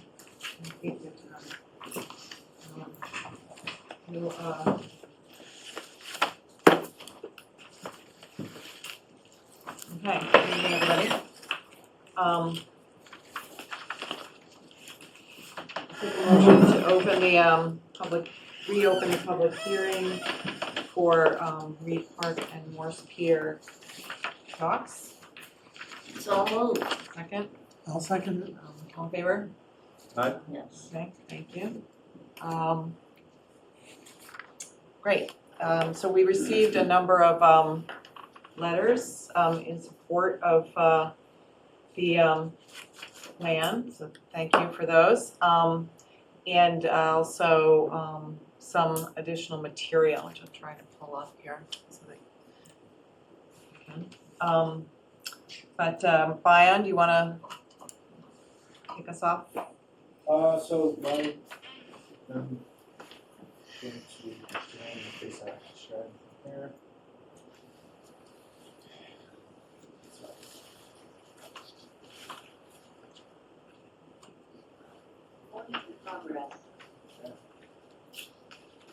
Let's see here. So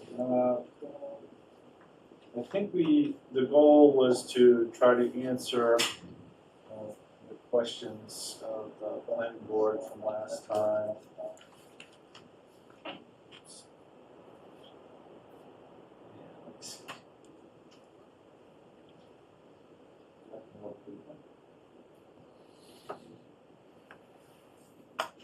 Alright, so total project dollar cost for each of the two projects we provided.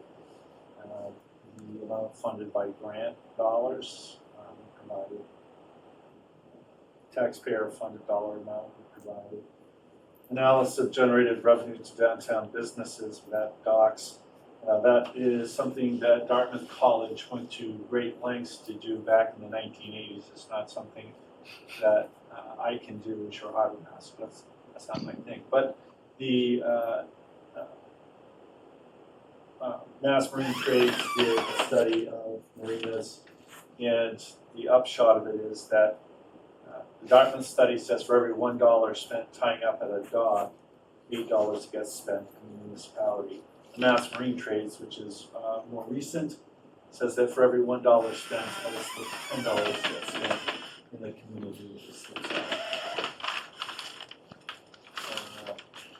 Net revenue brought in for added docks.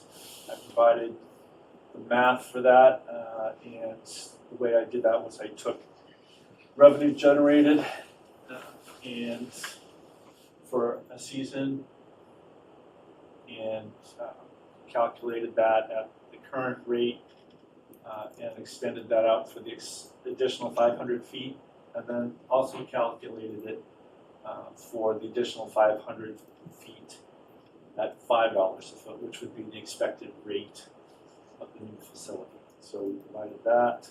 And then the additional yearly maintenance costs, personnel costs, we put that in there as well. So that's all in what you received. There's two spreadsheets. Well, there's one spreadsheet with two working sheets, one fisherman's facility, one Reed Park, with the numbers for each. If anybody had any questions about those numbers, I'm happy to try to answer those. So with the fisherman's facility, so there's $100,000 match for residents. Is that gonna be asked for next town meeting? 100, I'm not sure, for the fisherman's facility, $100,000 match. That's what it said on the grant page on the town website. So, right, so the estimate for the construction piece is $585,000. If we can get the Seaport Economic Council grant, which we will get if the MBTA issue gets resolved, but the town will have to come up with the other 20%. Whether it's through Waterway Fund or CPC or I don't know. Okay, so that's an unknown right now. Yeah. Okay. And then with the other numbers you gave, so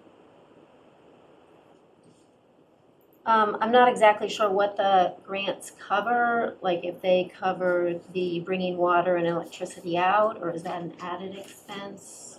That's, Right, so the two grants totaling 1.165 million covers engineering, design, permitting, construction, putting in pilings, putting in water, electricity, and the pump out facility. okay, And that includes getting the appropriate power to the docks across Street Park, which was the discussion about, making sure the trees are protected, the trenching for the water. We have water, but for the electricity across to the docks. It's all inclusive. okay. So then, when you do the calculations of what the net revenue would be, where does the water and electricity cost that voters are potentially using come out? So we don't know yet. We don't know what that's going to be. I couldn't begin to estimate it. So our revenue projections are for a straight $3 a foot, which is our rate right now, and a projected increase to $5 a foot. Whether or not we would have a charge for folks who are going to use water and electricity. Some question about whether you can resell electricity, so it may have to be built into $6 a foot. But anywhere you travel, where you go and cruise, and you pay for water and electricity and dockage, the facility is making money off all of those things. Okay, so the calculation for that, I don't know. I don't know what the usage is going to be. Okay, so these are, I guess it's safe to say these are rough estimates at this point. Well, the best I can provide. Okay. So we would take the net revenue and then back out whatever the water, electricity cost would be. Well, I doubt if we do that, we'd probably Increase it to 6? Yeah. Which is not out of line regionally at all for other facilities that rent dock space for these amenities. Yeah, and I'm not a voter, so I don't know, but I've seen a lot of communities do it tiered, right? Like by the size of the boat. But you would just do flat. So, well, I just did this because there's just so many different ways you could approach it. And it could be that the town would decide that a different approach would be better. I would guard strongly against the approach that was chosen. Let's only charge this much this year and see how it goes, which we did the first year with the docks. We should decide what the fair market value is. I also feel like we shouldn't set our price too far below what everyone else is doing because we don't want to deny, Manchester Marine if they're renting a shoreside slip. We don't want to take away from them. We want to make sure we protect our businesses too by not undercutting. So where does that get decided, the $5 or the $6? That's just a number. So I just use that as a number to show you a projection for what we could be potentially bringing in.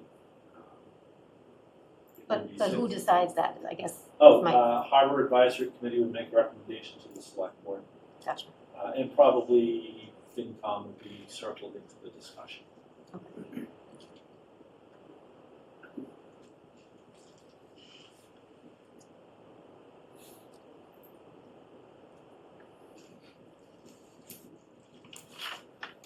You can share. Oh. Are you going to the other parts of it, or? Okay, so we just discussed Reed Park, the fisherman's facility. As far as that goes, there's no construction dollars yet. We haven't reached the point where we can apply for those grants. Talked about that. We have all the money in place for Reed Park. I guess I'm not sure what else I could share with you.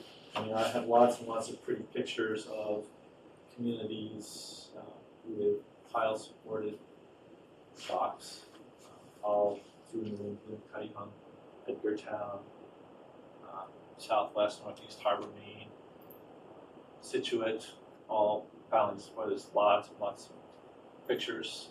You should have been sent those actually, they were in your packet. I didn't get any pictures. Did you? I Didn't think- get any pictures. Well, I'll tell you what I can do. I think I can share them. Yeah, I think you sent them to my Gmail. Or, You were gonna do some renderings of the view I was not doing from- any renderings. I made that very clear at the last meeting, I have no money for renderings. I have no money at all, and it wasn't part of my budget. So, I'm not gonna do any renderings. I can share the But this is just other. Those are just pictures of other communities, yeah. You'll have those electronically. I'm sorry, those were included in the additional information set today. They were attached there. okay, so here's can you guys see this? We just didn't get them in Pearson. I think that's true. One of the other questions was the language regarding who's a fisherman. That is, You know, okay. before we do that, I'm showing the pictures, so, let's do one thing at a time, Sure. otherwise I get totally confused. So are those 20 foot? So this is, why don't you tell us what you're trying to So show this- here. This here was a question about lighting, and we don't want to have overwhelming lighting. This is dark skies lighting typical of a marina. You can have lights that shine out. It's the type I prefer. They shine down onto the dock. They provide safe strolling across the docks. You can see where you're walking, but the lights do not shine up into the sky and contribute to light pollution. Is there any requirements on the boats for lighting or, you know? One of the benefits of having electricity is that the boats don't have to run generators, which can be noisy. Most aren't, but How many transient docks are there right now? we have 250 linear. But how many hookups does that equate to for transient docks? Well, so we don't have any right now. I would say for 250 feet, would you say 5 pedestals maybe? Depends if it's both sides, just depends on the pedestals you have. I mean, you can set them every 20 feet. Right. Which, if you do it, if you set them every 20 feet, then they actually have lighting built into them. Right. Which is, it's kind of dim lighting, but it works. It might look pretty. Andy said you can have these pedestals so that you can have a boat on each side. So one every 2 floats every 50 feet. So that would be 5 pedestals. So that we currently have No space for 5 transient boats. We have 250 feet, so it really depends on the length of the boat. Saturday night, we had 6 vessels staying overnight. If it's all 22, 25, 20-foot boats, that's one thing. If it's all 45, 50-foot boats, that's a different equation. And we don't fill the 250 feet with overnighters because that denies any space for the folks who want to come in and tie up in the garage. So we do try to reserve, I like to try to reserve at least 75 feet for the day trippers. Okay, so this is, let me go to the next. It depends on the length of the boat, again. You know, it's, the number of boats that can fit at the dock are in direct relation to the length of the boat. So we don't know. So we had a letter that said cruise boats. So is that a cruise boat? Yeah, I don't know who keeps talking about cruise boats and about ferries. First of all, you can't do commercial vessels. You cannot be commercial business at the Reed-Park docks. The federal grant prohibits that. So you can't have a ferry, you can't have whale watch, you can't have Bill's deep sea fishing, you can't. As a matter of fact, we have fishing camps that operate out of Manchester, have for years, and during the pandemic, when everything was a struggle, we did let them come in, but they land and pick up kids at Tux Point, not at Reed Park, because, well, for example, Gloucester got in trouble last year for allowing commercial operators to use their big funded dock. And if you run afoul of them, they're gonna make you pay the grant back. In our case, that would be a couple $100,000. That would be unfortunate. Okay, so why don't you walk us through these pictures and sure. what you're trying to illustrate Right, here? so as far as how tall are these pilings, when was it built? Was it built before the standards changed? I don't know. The real point I'm trying to point out here, and you can see there are newer Greenheart pilings in the back that are much taller. So it could be when those are replaced pilings, much taller to meet the new standard. The real point that I'm trying to make here is that if you have a facility where you are asking people to come in and pay and use your facility, you need to build it like this. This is safe, easier to manage. This is Belfast, Maine. Again, pile-supported docks. Castine, pile-supported floats, the pier. Is that a pile supported dock? Yeah, it is. So But that that's has not to- a 14-foot pile supported dock. So that's called the rider pile. Well, the tides up there are a lot different than they are around here. We have 10-foot tide around here. Up there, it's 14, 15 feet. Getting closer to the Bay of Fundy where it's 40 feet. You want to see some pilings, go up there. They got pilings. But that's on a rider piling. Rider pilings, this is, if you were to go out here and look at the Peel House Square docks, which are all riding up and down on pilings, but those pilings are up against the pier. They don't support the pier. They just look like they do because they're up against it. They're called riders. Okay, the other question, I'm just gonna go back to a second because I'm thinking out loud. The docks that you have at Reed Park right now do not have I guess this is like a conduit or something for electric. Right. So are you gonna run them in a conduit or are you gonna just run them in a conduit along the side of the dock? How are these utilities gonna run along the docks? When we build these floats, the conduits will be below the deck. But you have to run them in the existing dock. You have to retrofit the existing docks? Yeah, that's easy. That's not challenging at all. So the, I guess we don't have any, we have some neighbors across Beach Street that are gonna look at those. Okay. That's Castine. This is Cuddy Hunk. Lots and lots of pile-supported docks there. That's a different setup. Rather than have individual slips, they have pilings and the boats back in between the pilings. And the bow or the stern, whichever way you go in, usually you back in. You put your bow, those pilings will have a cleat sort of thing hanging off, that bolted in at the top, and you just hang your line over it.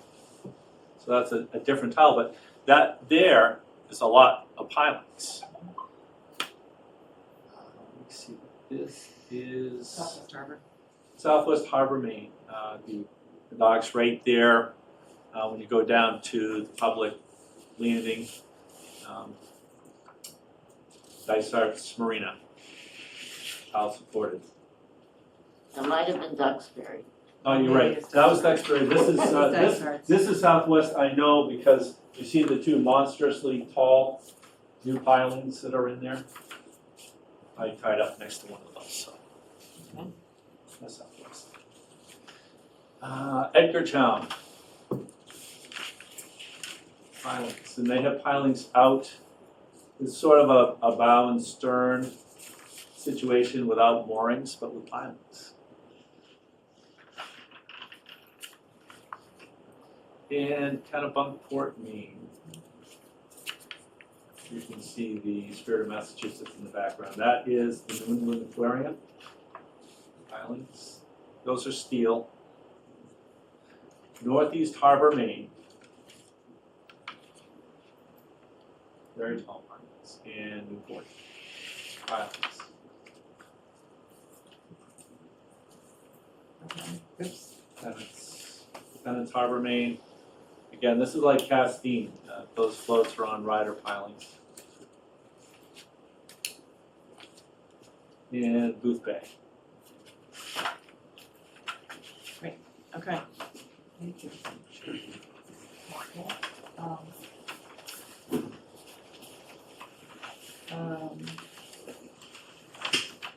Okay, comments or questions from the board? So, yeah, I have a sort of a statement to make, I think.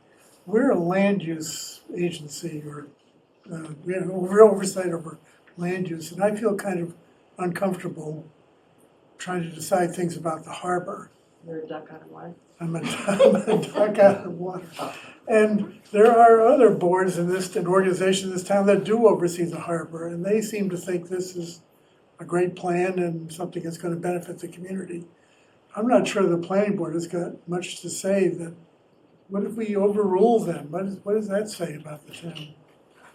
So, I just feel kind of uncomfortable commenting on this, since I don't have a boat. And I don't know how the harbor works. And I trust Bion, who seems to be doing a great job doing it. So that's my personal view of this. I was gonna offer, if it would help, and I may have said this last time, but this project has, the Fisherman's Facility has 14 pilings. One of them being over on the Green Park side that was going to be used to house our new town launch service and a public safety boat. And that will be, of all the pilings, that's most out in the middle, furthest out. I'd be willing to say, let's not do that one. Let's let that finger go, let's get rid of that piling. That doesn't mean none across in front of Beach Street, but it does get rid of one on that side of the harbor that would probably be a real eye attractor.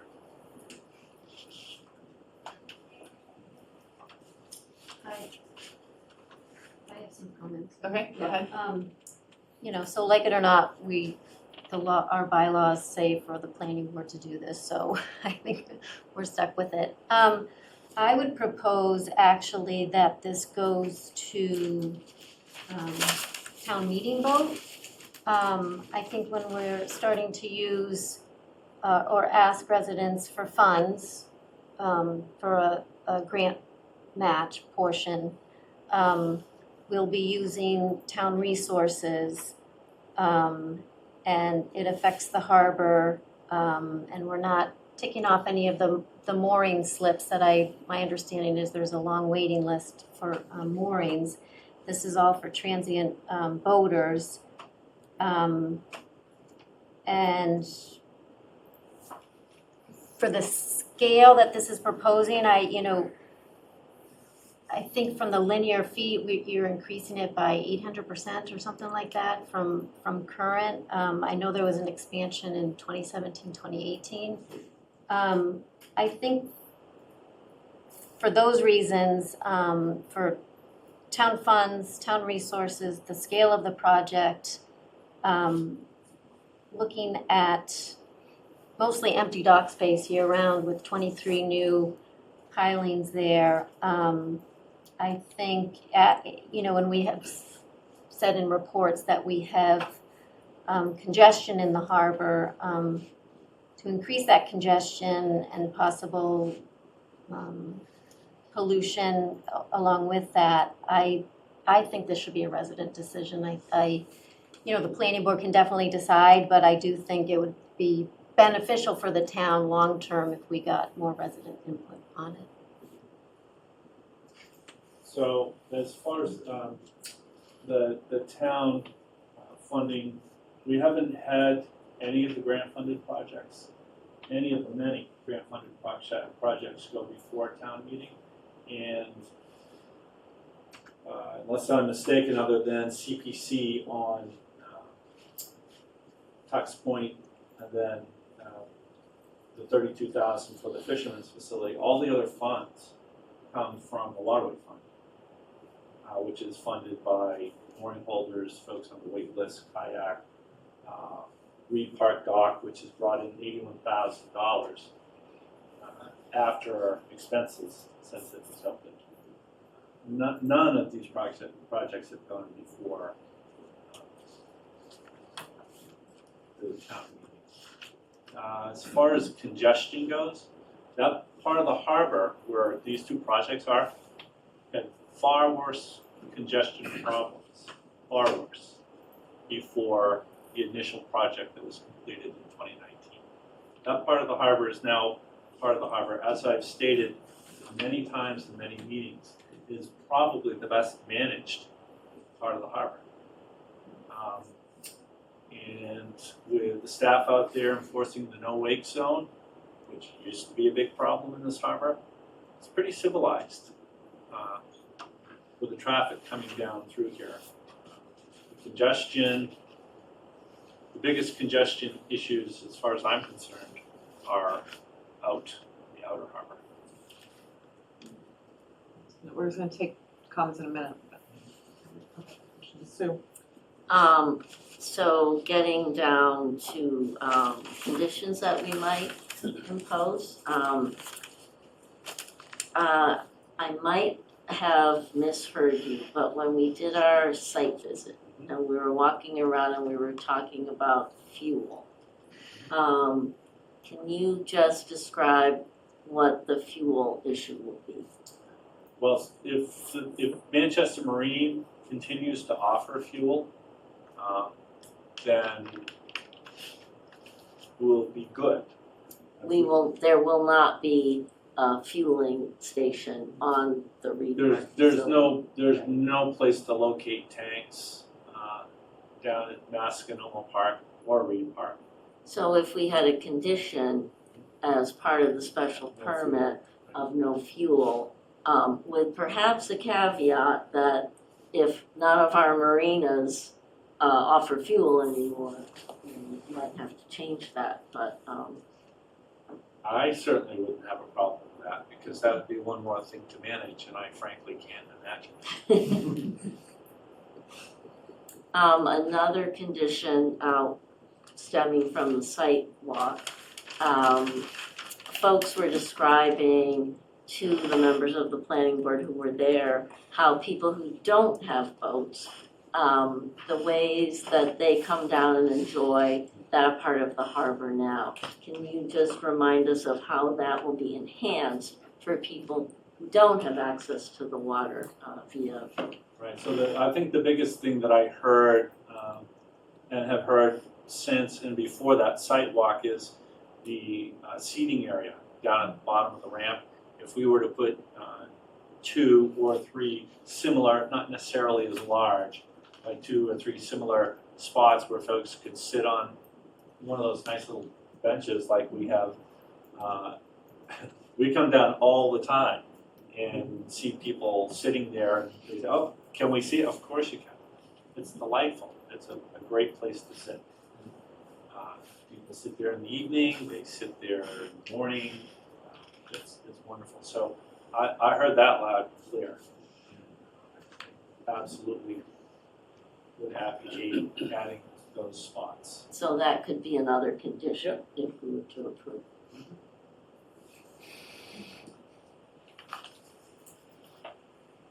I have a couple of comments. I think to Chris's question, first of all, I think that your sorry, Laura, I didn't see your hand. The precedent images that you showed, I think you used the word a number of times, marina. And I don't think this is, as proposed, is really a marina. But to think of it as a marina, I think does put it as a planning question that may not have been thoroughly vetted outside of the harbor committee as a, and it is And I think we have a jurisdiction over views. We've spent countless hours talking to cell signaling about a view from a highway. And here this is a view from the first entrance that people make to Manchester if they come off the train, the passage to the beach. So I think we have jurisdiction over that, and I have no idea how to think about it. And I think at the same time, it gives people some pedestrian access to the water who might not otherwise have water access. But it is in heavy use if that's the, Memorial Day to Labor Day, and then vacant largely, at least, 10% occupancy or use, this commercial vessels aside, for the balance of the year. So I was unaware that we were gonna have lights along here, which I think adds to a condition of marina-like. So I'm not in favor of having lights. It's a fairly lit space already. Most boats have lights. I'm not sure we need lights along a dock that make it look marina-like from the, more light pollution along that area. You can have utilities without having light bollards that are on all night long. So that, I do think the word marina creeping in is not entirely, I think we're moving to marina from tie-up space, and that's what concerns me. Also your precedent studies, if you look at them, they're very different. They're a tie-up for boats that are spending the night, and they have a lot of turnaround room. They are not in a space that has the same level of congestion or lack of turning radius at low tide that we have in ours. I mean, I've been to every one of those harbors, and you can get in and out through the area just off those spaces. So I think that they're useful to see the piles, and I think I'm now convinced, thank you, that piles are the way that everybody is going with these docks. So I thank you. I think those pictures do show that. So the other thing, Could I address the marina question? Yeah, sure. So marinas are, I've evidently misspoke. A marina is, in my estimation, because I've worked at marinas, are facilities where people come in and they tie up for a season. They come in and they have a slip that they paid, just like at Crocker's, Manchester Marine. That's a marina. We are not a marina. We are a transient facility. And just by the federal grant that we accepted, that's what it must be. It cannot become a marina. We may not put in and rent a 1 foot seasonally. We have lots of requests for it, but we absolutely positively cannot. So as far as becoming a marina, I understand it's not a marina. As far as the lighting goes, you can have power posts with water and electricity without lighting. Okay, thank you. And then I have one other comment, which is sort of what Mary alludes to, what Mary was saying, and maybe the select board can help us understand this, which is the funding here is clearly in the category of funding that would be subject to the MBTA 3A zoning if we, and so is the intent here, if we grant this permit and you get the Chapter 91 and your permits are in place, that you do have to wait?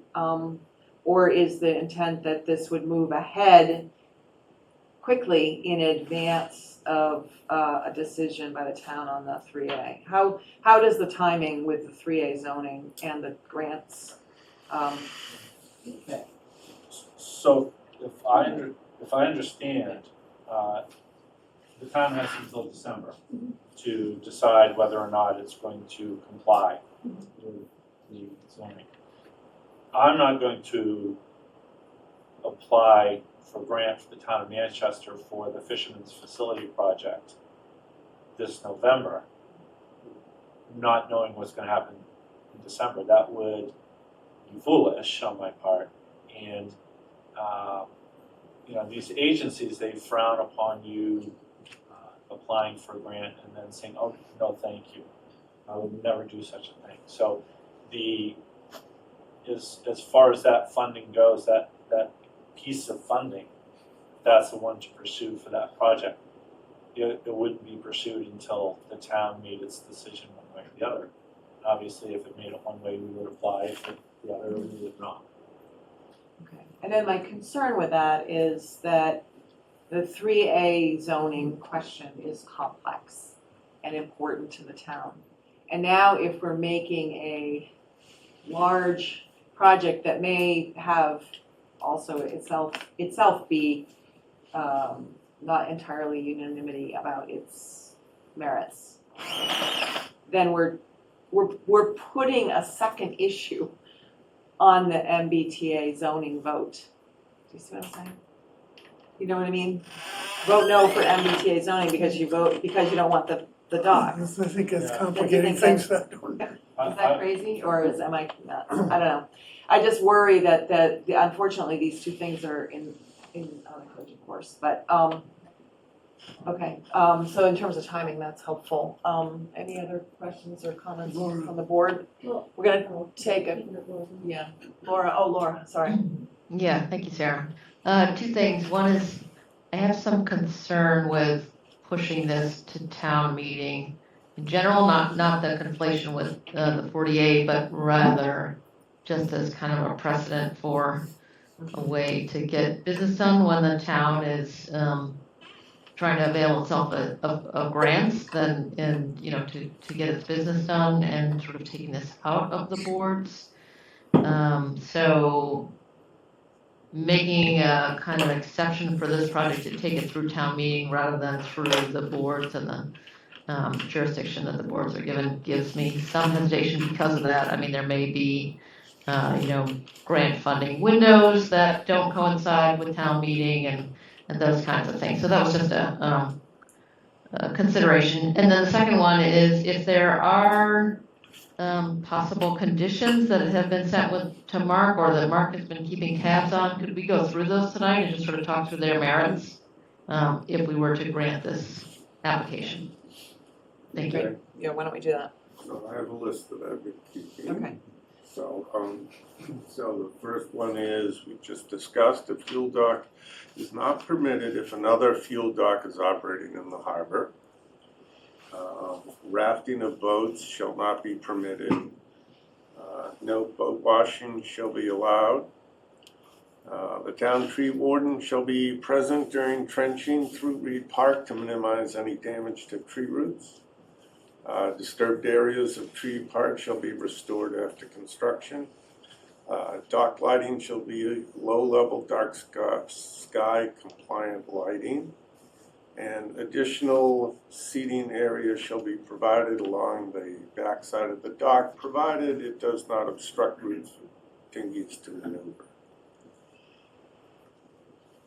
So those are the comments that I've heard that I feel I could kind of write a condition for.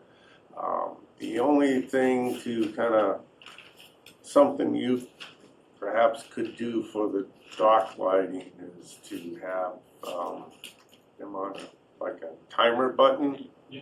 So that if you're entering the dock, let's say you go out to dinner, it's dark, push a button, they stay on for 5 minutes, you can get down to your dock and to your boat. And periodically, since we are going to have stanchions for the water and electric along certain others of them, maybe not every single one, but have a button that again can turn on the light, so if I get up and I think a timed motion sensor would take care of that. my only question about motion sensors would waves, or depends how they're set up. Right. You know, The sensitivity would have to, I feel like I guess I'd be inclined to just not have lights on the dock, and here's the. Well, I think, you know, when you're traveling and you're on piers and docks that you're not necessarily familiar with, and you're way down the other end, and I don't know what the ambient, the light is, because I haven't been out to this harbor at night. So, what street lights is, and like some places, there's a lot of ambient light that you don't need that, but If lighting were to be considered allowed or a part of this project, we could certainly ensure that we would get the lowest lumens possible and potentially fewer posts, maybe every other post with the lighting with the motion sensor, just so that people coming back don't trip, but they do shut off when nobody's walking. Okay. And what do people think about the removal of the finger dock that sticks out from roughly where the current launch or police boat is? So removing that from the plan. That's what you suggested that you'd be willing to do. Yeah, if it helps people feel better at all about this project, that would be the one thing that we could take away. I feel like removing that removes 3 piers, 2 at the end, 1 or 2, 1 It removes one at the end of that, finger. Yeah. and it does reduce some of the congestion in that area. Okay, Kathy, you had something? Yeah, I just, Kathy Bellata, 1 Pine on the select board. So the select board discussed this project at our meeting last Monday, and I've been asked to just make a couple of quick comments here. So generally, the select board is in favor of this project because we think it's good for the town and our local businesses. Some of the key things that we discussed were around how this project can make the harbor more accessible to the residents. There was a question, I believe, at the last planning board meeting, is this just for boaters? And the answer is no. And so just on a personal note, before this meeting, 6 o'clock, I walked down to the transient docks. There were 6 boats there, and there was a family fishing at the end of the pier. And I talked with the staff that was there, and they said a lot of people just like to walk there. And I have witnessed it myself, and I have also done it myself. Other things that, back to the select board comments, we are interested in that walkway, from the Reed Park to connecting the commercial fishing boats. We think that would just be a wonderful asset for the town. And we really like the bump outs that you mentioned, adding the additional seating. We thought that would be really great. But most of all, we just believe that this project would really help our businesses. We've all witnessed, people coming from the docks, going to the restaurants, and anything we can do to help keep our restaurants and shops thriving, we believe is good. We did not talk about the financials. But I would just echo what Laura said, this town has a governance model. There are certain things we pay for through taxation. When that happens, it goes to town meeting. If there are the harbor we're trying to make as self-funding as possible, and other avenues are pursued there, so. Okay, very helpful, thank you. Yeah, go ahead, Mary. I don't have the drawings in front of me, so that walkway from Reed to Masconomo, is that in the same area that there's, I think the select board or some department is discussing that they want to make Masconomo a floodable park, so would that be in that area? So if you were to go down Beach Street, you can stand right at the head of the causeway looking at the harbor. You have the Fisherman's Pier here, Morse Pier, and over here is Reed Park. It comes in around on the dredge line where we take dredge. Okay, The so it float's would. coming around right there, and then the fingers. It's not in the park, but it's adjacent to the park, where the commercial area is. So though I think that a walkway is great, I don't know why we would add infrastructure in an area that we designate as flooding. It's the harbor, so it's not the area in the park, it's actually physically in the harbor. but that abuts the park, right? If I'm thinking of the right spot. The whole harbor. Okay. Here's the layout. Yeah, so it would be. And then I guess if we could get some numbers of water usage, I just have no idea. And then I don't know how town facilities do this with water bans. So say we had a drought and there was an outdoor water ban, does that affect this type of commercial enterprise, or does it not? If the town wants to shut off the water to the pier, it certainly can. There's already, one of the caveats is you can't wash boats. So, but if people are filling water tanks so that they can launch their next destination, that would be pretty standard practice. And if they're paying for the water, that's the point. If I could clarify that? So the select board actually makes the decisions on the water bans. So last year, or 2 years ago, when we had a water ban, we had some specific criteria. So to answer your question, Mary, it would depend on what the decision was from the select board after looking at all the information. Okay, Greg has his hand up, so I'm gonna, Greg, clarifications, things to add. Thanks, Sarah. Yeah, let me just start with that last one. So typically domestic water consumption is not part of a water ban. Usually water bans impact outdoor water use typically. So a water ban would typically not impact domestic use on a boat, as it is considered domestic use instead of the household is using water. We don't ban people from using water in the house. Boat water use is quite low.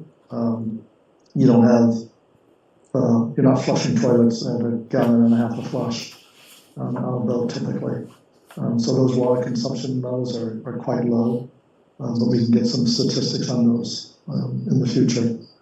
Regarding the floatable park, the whole idea of the floatable park is to create a walkway that is that can accommodate flooding, and these floats being on piers would rise as the water rises, so they would be consistent and connect to what is envisioned as a raised walkway around the perimeter of Masco. So that would be consistent with that plan. Regarding funding, any town funds, and that would include waterway funds, if any of those are going to be used, they would have to go before voters ahead of time. So it's an automatic vote if we're using any sort of town funds. So I don't believe you would want to wait to make your decision, but rather know that voters will have a say if town funds will be involved, depending on how we are successful with grant sources or not. And then lastly, on the issue of visuals, I know that people were hoping to see some drawings, but I think your site walk provided the best visuals that you can have because those pilings are already there. The pilings that will be along Masco will be in front of the pier. The pier is behind the pilings, and so the pier is taller than the pilings. And so again, your visual, your eye is drawn to the pier, not to the pilings themselves. And then the majority of the pilings for the extended floats towards the drawbridge, they're all along the railroad bank. So again, the visual impact of that is fairly minimal because people aren't looking down the tracks; they're looking out into the harbor. So I think your visual impact is really that small portion that's on Beach Street as you look out in between Morse Pier and the Reed Docks, and eliminating that the one thing that Ryan suggested helps with that visual impact. So I think the visual impact is not as great as perhaps it might be first impression when you just list the number of pilings, but when you put those pilings in the context of where they're located, that impact I think is lessened. And again, pretty easy to visualize just by taking a walk out there and seeing the pilings that are there today. So those are the comments I wanted to provide. Thank you. Thank you.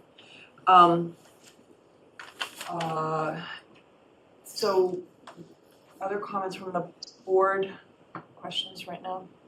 Mary had another question. I do. Yeah, you did, you asked another question. I just wanted to make sure it got answered for you. Okay. It's about the usage of the dock on vessels. I can tell you exactly. You have a spreadsheet for that, right? Yeah, it's on the spreadsheet. It's over 1,400 vessels. We had 12,068 day visitors, 129 visitors for one night, 24 for 2 nights, 7 for 3 nights, and 2 for 4 nights. And then 3 for 5 nights and 1. So for a total of 1,433 vessels last year. I don't think I had, that wasn't a question of mine. Oh, now we have the answer. I'm sorry. I had a asked about question. Dock usage. My overall question was just how many docks and how many pilings have been added in the past 10 years to, so I know we did a big expansion for Crockers and for Marina, so I was just trying to get an estimate of, how many we've added in the past 10 years. Tux Point, Crockers Boatyard, and now Reed Park, and then the proposed 2 projects. I don't know how many pilings exactly. I know that we had 1, 2, 3, 4 projects in the last 10 years where we have used, and then private entities have used pilings because it's the best method. Yeah, I was just trying to get at how much have we expanded in the past. Okay, we'll take public comments. We have gotten a lot of mostly, and I think entirely positive letters. So I'm gonna ask people certainly if you wanna add something, please, if you wanna speak, if you can add something, great. We I think have heard the sentiment from the Harbor Committee and others. So certainly feel free to jump in and I'll call on you. First, I'll take a comment from Sandy, and I'm gonna limit him to 2 minutes, please. Hi, thank you. I think number one, if this is associated with something that the state is associating with zoning, the town needs to know exactly what it's getting into regarding what agreements will be included as part of 40A. I don't think many people in town know that, and that needs to be articulated clearly with all of the stipulations. Secondly, as we did with Tux Point, it is critical that we know all of the details of what is going to be going into the dock, the materials, the lighting, the what it is going to look like. The harbor is our town. It is all of the citizens. It's not like you're approving something for like a private owned lot, and it's impacting everybody. I like the idea that to get rid of any pilings that are gonna be seen from Beach or Masconomo, but I think that we do need to see that, and you need to have all of the details. You would not be approving a plan without having all of those details. Just seeing, a small tiny rendering blueprint does not give a sense of what it is going to do to impact our town. There are many non-boaters in town. We appreciate the harbor, and this will have a severe impact on it. Thank you. Thank you. We do have a fairly comprehensive submission with the special permit that is available in our packet. Let's see, Paul Stone. Yes.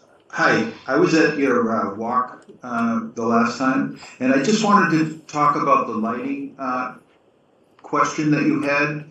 And I want you to realize that the way that these docks are going to be used is that we're not going to fill up all the docks, and we'll probably start using the docks at the bottom of Reed Park first. And then as more boats come in, we're going to fill up the end of the dock because we don't want the kids running up and down the dock anyway. So as far as the lighting goes, the lighting is a safety issue, and what if we were able to just shut off some of the lights when we're not using that part of the dock? That's a good suggestion. Great, thank you, that's a good suggestion. Kurt, I'll take a comment from Kurt. Hey, Kurt Shataka, 7 Bennett Street. I just want to say I'm in full favor of this. I think it enables greater public access to the harbor. It's obviously good for commerce, everybody said that. I think it adds vibrancy to the harbor, more people coming around. And if a majority of it's funded by grants, it seems to me like almost a no-brainer. I understand there might be aesthetic things with lighting and everything that, we need to be careful with that. But overall, I think it's a great thing for the harbor. Great, thank you, Kurt. Sarah Pierce. Hi, Sarah Pierce, 9 Front Street. Thank you very much. Yeah, I wanted to just make a comment about Laura Tenney's comment about just doing business and some things just need to get done. Well, this is a huge impact on the town, changing the harbor views, adding lighting. So I'm going to reiterate my concerns with that. Also, I think anytime that taxpayers are asked to do any sort of a match, it would be reasonable to put it before a town vote. We don't know what kind of funding or grants we'd be getting from the MBTA. It hasn't been voted on yet, and to make such an elaborate change to the harbor, I think it would be really irresponsible to do that without a visual rendering. So basically, those are my comments and concerns, and I really hope that the board would put together something or find the funds to do a visual rendering. It's incredibly important to residents all throughout Manchester. Thank you. Thank you, Sarah.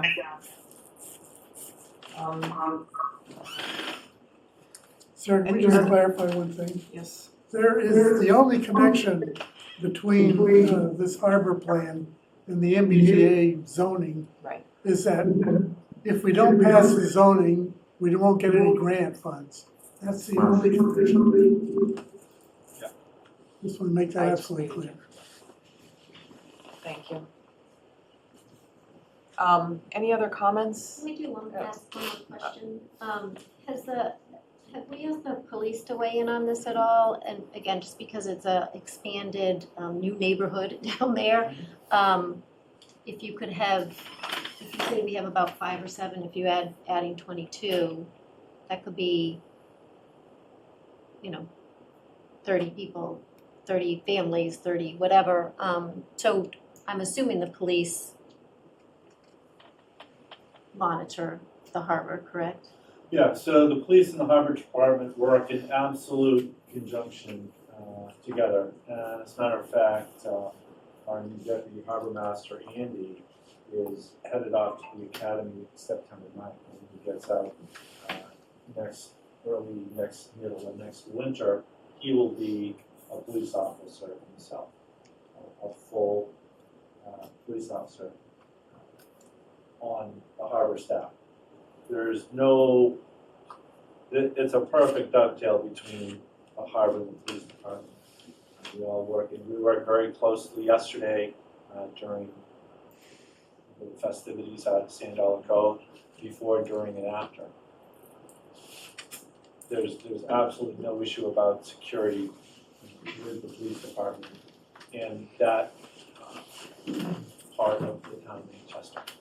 Yeah, I'm just asking as part of the special permit that we would hear from the police chief for his.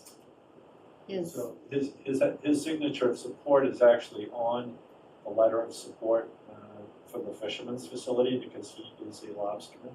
So we have his signature in support of. But as a fisherman, not as Well, I would say But it's a to Mary's- fisherman, it's a resident. So just as a planning board member, we asked the police chief or the fire chief for their input on projects, so that's what I'm asking. The other thing I'll just follow up is at the last meeting, we did hear somebody who had concerns about this from a historic perspective, and I did forward the information to the Rosemary Costello at the Historic Commission. So and let her know that we were taking comments. Oh, there she is. Any comments? My only comment is, we do not have this area in the historic district, and it is not designated historic byway or scenic view at this time. So it's not to say that it couldn't be in the future, but it is not currently under any kind of protection or designation or celebration for its historic character. Okay, thank you. I do have one other question, and that is, never mind, it's off topic. Okay, so I think we have heard from everybody on this. Are we ready to, what I would suggest is that we close the hearing on this, and then we have discussed draft comments, and then at the next meeting, we would review and finalize the special permit conditions. Okay, so that- I'll do just like I did for the Rotunda, I'll send out a draft Yeah. with these conditions, and if anyone has any additional conditions, send them along. Okay, great. So I move we close the public hearing. Second. I'll take a roll call. Laura Tenney? Yes. She's waving. Sue Philbrick? Yes. Chris Olney? Yes. Sarah Creighton votes yes. Gordon Brewster? Yes. And Mary Foley? Yes. Okay, thank you. So that's what's gonna happen. We're gonna get a draft conditions. We will take it up at the August 12th meeting. And, okay, so now we're gonna talk about the conditions for the Tux Point. We've already closed the public hearing for Tux Point hearing, and see if I can pull up was that in our meeting packet? Yes.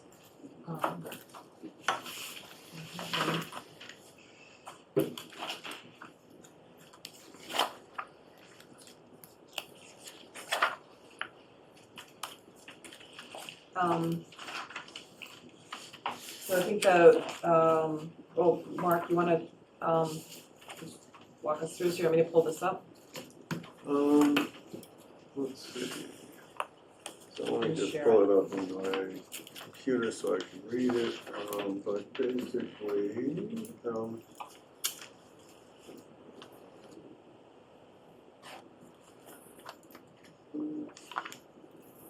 textbook, here we go, so. It's kinda hard to read, but. Yeah, so basically you want me to go to the conditions? Yeah. So so I have 5 conditions. The first one is any damaged or missing railings and trim at the rotunda shall be replaced with historically accurate replacements. Number 2, the wooden section of railings at the top of the ramp to the dock shall be replaced with historic millwork. That had been replaced with 2x4s and stuff. The sides of the elevated ramp leading to the rotunda shall be faced with granite block to match the existing pier. So the lower, they're gonna raise that up, and so it's already granite. So then an landscape architect shall be part of the consultant team to ensure the rotunda structure, millwork details, landscape and site improvements are appropriate to the historic nature and public use of the site. And then I modified this 5th one just a little bit from what I sent out. I said a 90% plan set shall be submitted to the planning department for review to ensure compliance with this approval prior to the project going out to bid. That's slightly different than what I'm showing on the screen, but. Yes, it's Okay. slightly different based on some comments from Public Works. Comments? I would suggest, Mark, in there, I think the intent is to try and duplicate exactly the architectural details Right. from the existing building, so that it's a little more firm and direct language than you used in so far here. Okay. Yep, should be replaced with historically accurate replacement, duplicate, or Which could, that might be appropriate too, but it should Yeah. be replaced in duplicate, in yeah. fact. Bio. So the only challenge that, you could, have the same design, by current standards, I think you're gonna require that those be a little bit taller. But it doesn't mean that they can't. So we're talking about architecturally, the section, whether it has a slope at the top or whatever the section in detail is, we use that same detail in Right. here and then accommodate it with the current code requirements for Right. handrails, guardrails and such. Brian, will all the railings be replaced throughout the facility? Oh, the whole thing needs to be. Oh, okay, so that I wasn't clear about, because I wrote any damaged or missing railings, so it really should say something, the replacement railings shall be, shall Keeping be, with the original. shall be, Yeah. shall That could be, be where the She'll architectural plan do, section. she'll replicate the Okay. original, yeah, Okay. design. Excellent words there. Design. That's why they pay me big bucks. Okay, shall be replicated. and then Mary had some, Scribner's errors and, sections that should be get corrected. So you'll give. Sarah, Yeah. I had a comment on one of the conditions. just Okay, one more thank you, change. sorry, Laura, yeah, go ahead. Thank you. Number 3, change the word faced to constructed. Okay, great. Thank And you. Nate, you have a comment on the conditions? Yeah, I guess I was just looking for further clarification on number 5, on what that really means. Is it to be submitted for approval or just submitted? Because ultimately, So when we're trying to Yeah. define the bidding timeline, So I reworded it, so it's clear that it's not for, it's just to review to make sure it's in compliance with this approval. In other words, the design of the railings shows the same historic thing, so it'll be in front of like an administrative review. Of course, I'll ask the board if they wanna come in and look at those, they certainly are free to do so, but it's not for a new hearing, a new planning board review or anything like that.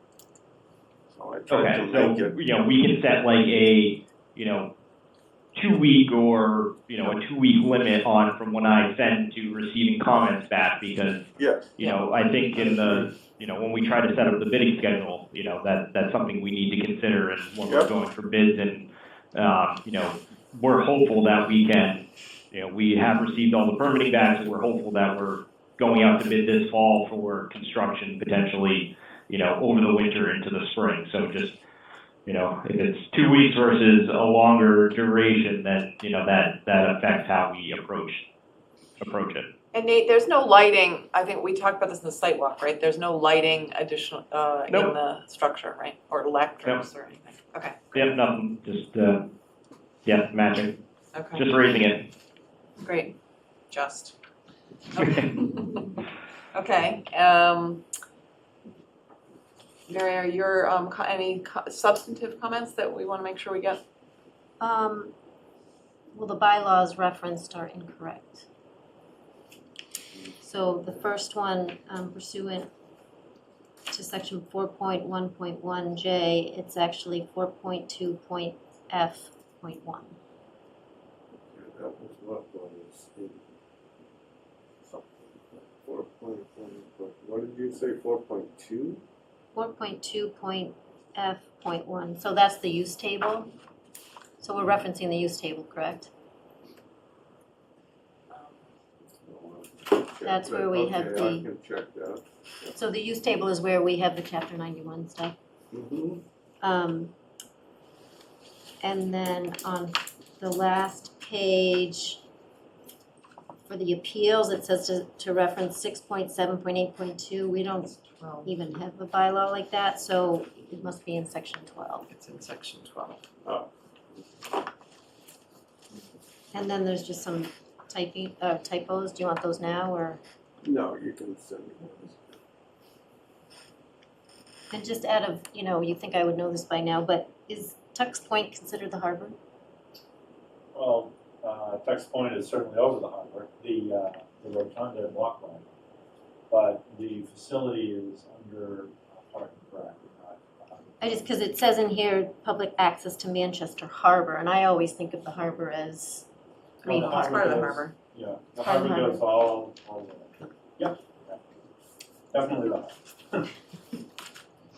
Harbor, no doubt.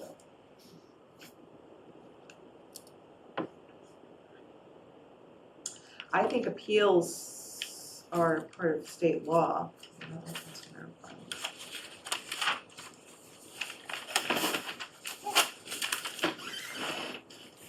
Section 12 might Um, reference. failure. Yeah, it might reference, It might be 12.6. usually.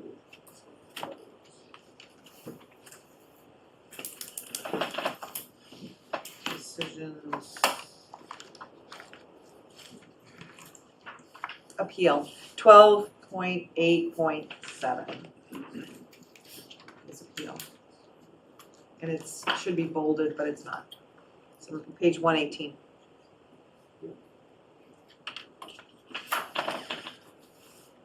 The very end. Yes. Okay. Yep. Are we ready to take a vote on this? Or do we wanna wait for a final version next time? Is it important for you, Nate, to get this done tonight? I don't think so. I mean, we're moving forward, with our current design. And like I said, we're trying to go out to bid this fall. Okay. So- What I'm gonna, all right, then I'm gonna suggest is that we take a vote on this draft with reserving the right to, with the final draft presented in our packet next time to, does that make you nervous? Any Well, wording if you voted, changes? it's done. It's done. And Are we ready to I fill vote? in the few blanks and it gets signed. Okay. Whenever you're I think available. we're ready to vote. Sure. Okay, Chris makes a motion. Sure, I'll move that we approve the special permit for the reconstruction or elevation of the And rotunda. site plan review. Oh, and approval of the site plan. How about the special permit and site plan review of the application for the existing timber pier at Tux Point, public dock facility and associated site for improvements at 17 Tux Point Road. Oh, that's a mouthful. Okay, Sure, so moved. do I have a second? Second. Any more discussion? All in, I guess we'll take a roll call vote. Laura Tenney, Yes. Sue Philbrook, Yes. Chris Olney, Yes. Sarah Creighton votes yes. Yes. Mary? Yes. So it's a unanimous vote. Thank you. Great. We will, you're welcome to stay for the rest of our meeting. Thank you all. Sure to be Thanks a fascinating. lot. Hope you get home early. Take a picture, fine. Oh, thanks. Home sweet home.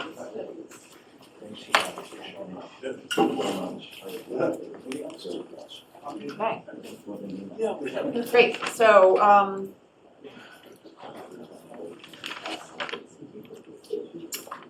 Kathy and, Jeff and you guys just here for, you have some other, Well, there was an agenda item, discuss funding for MBTA studies, That's our next propensity for change and impact analysis, so that is gonna be discussed, and that's what I was planning to stay for. Okay. Mark, we'd like to discuss the funding for MBTA studies, or Chris. Mark. Okay, so the propensity for change is a projection based on our zoning proposal. What is the likelihood of units to be built out over time? This estimate is, the cost is $9,000. This would be completed by the same company that is working with Emily, RKG, under her contract.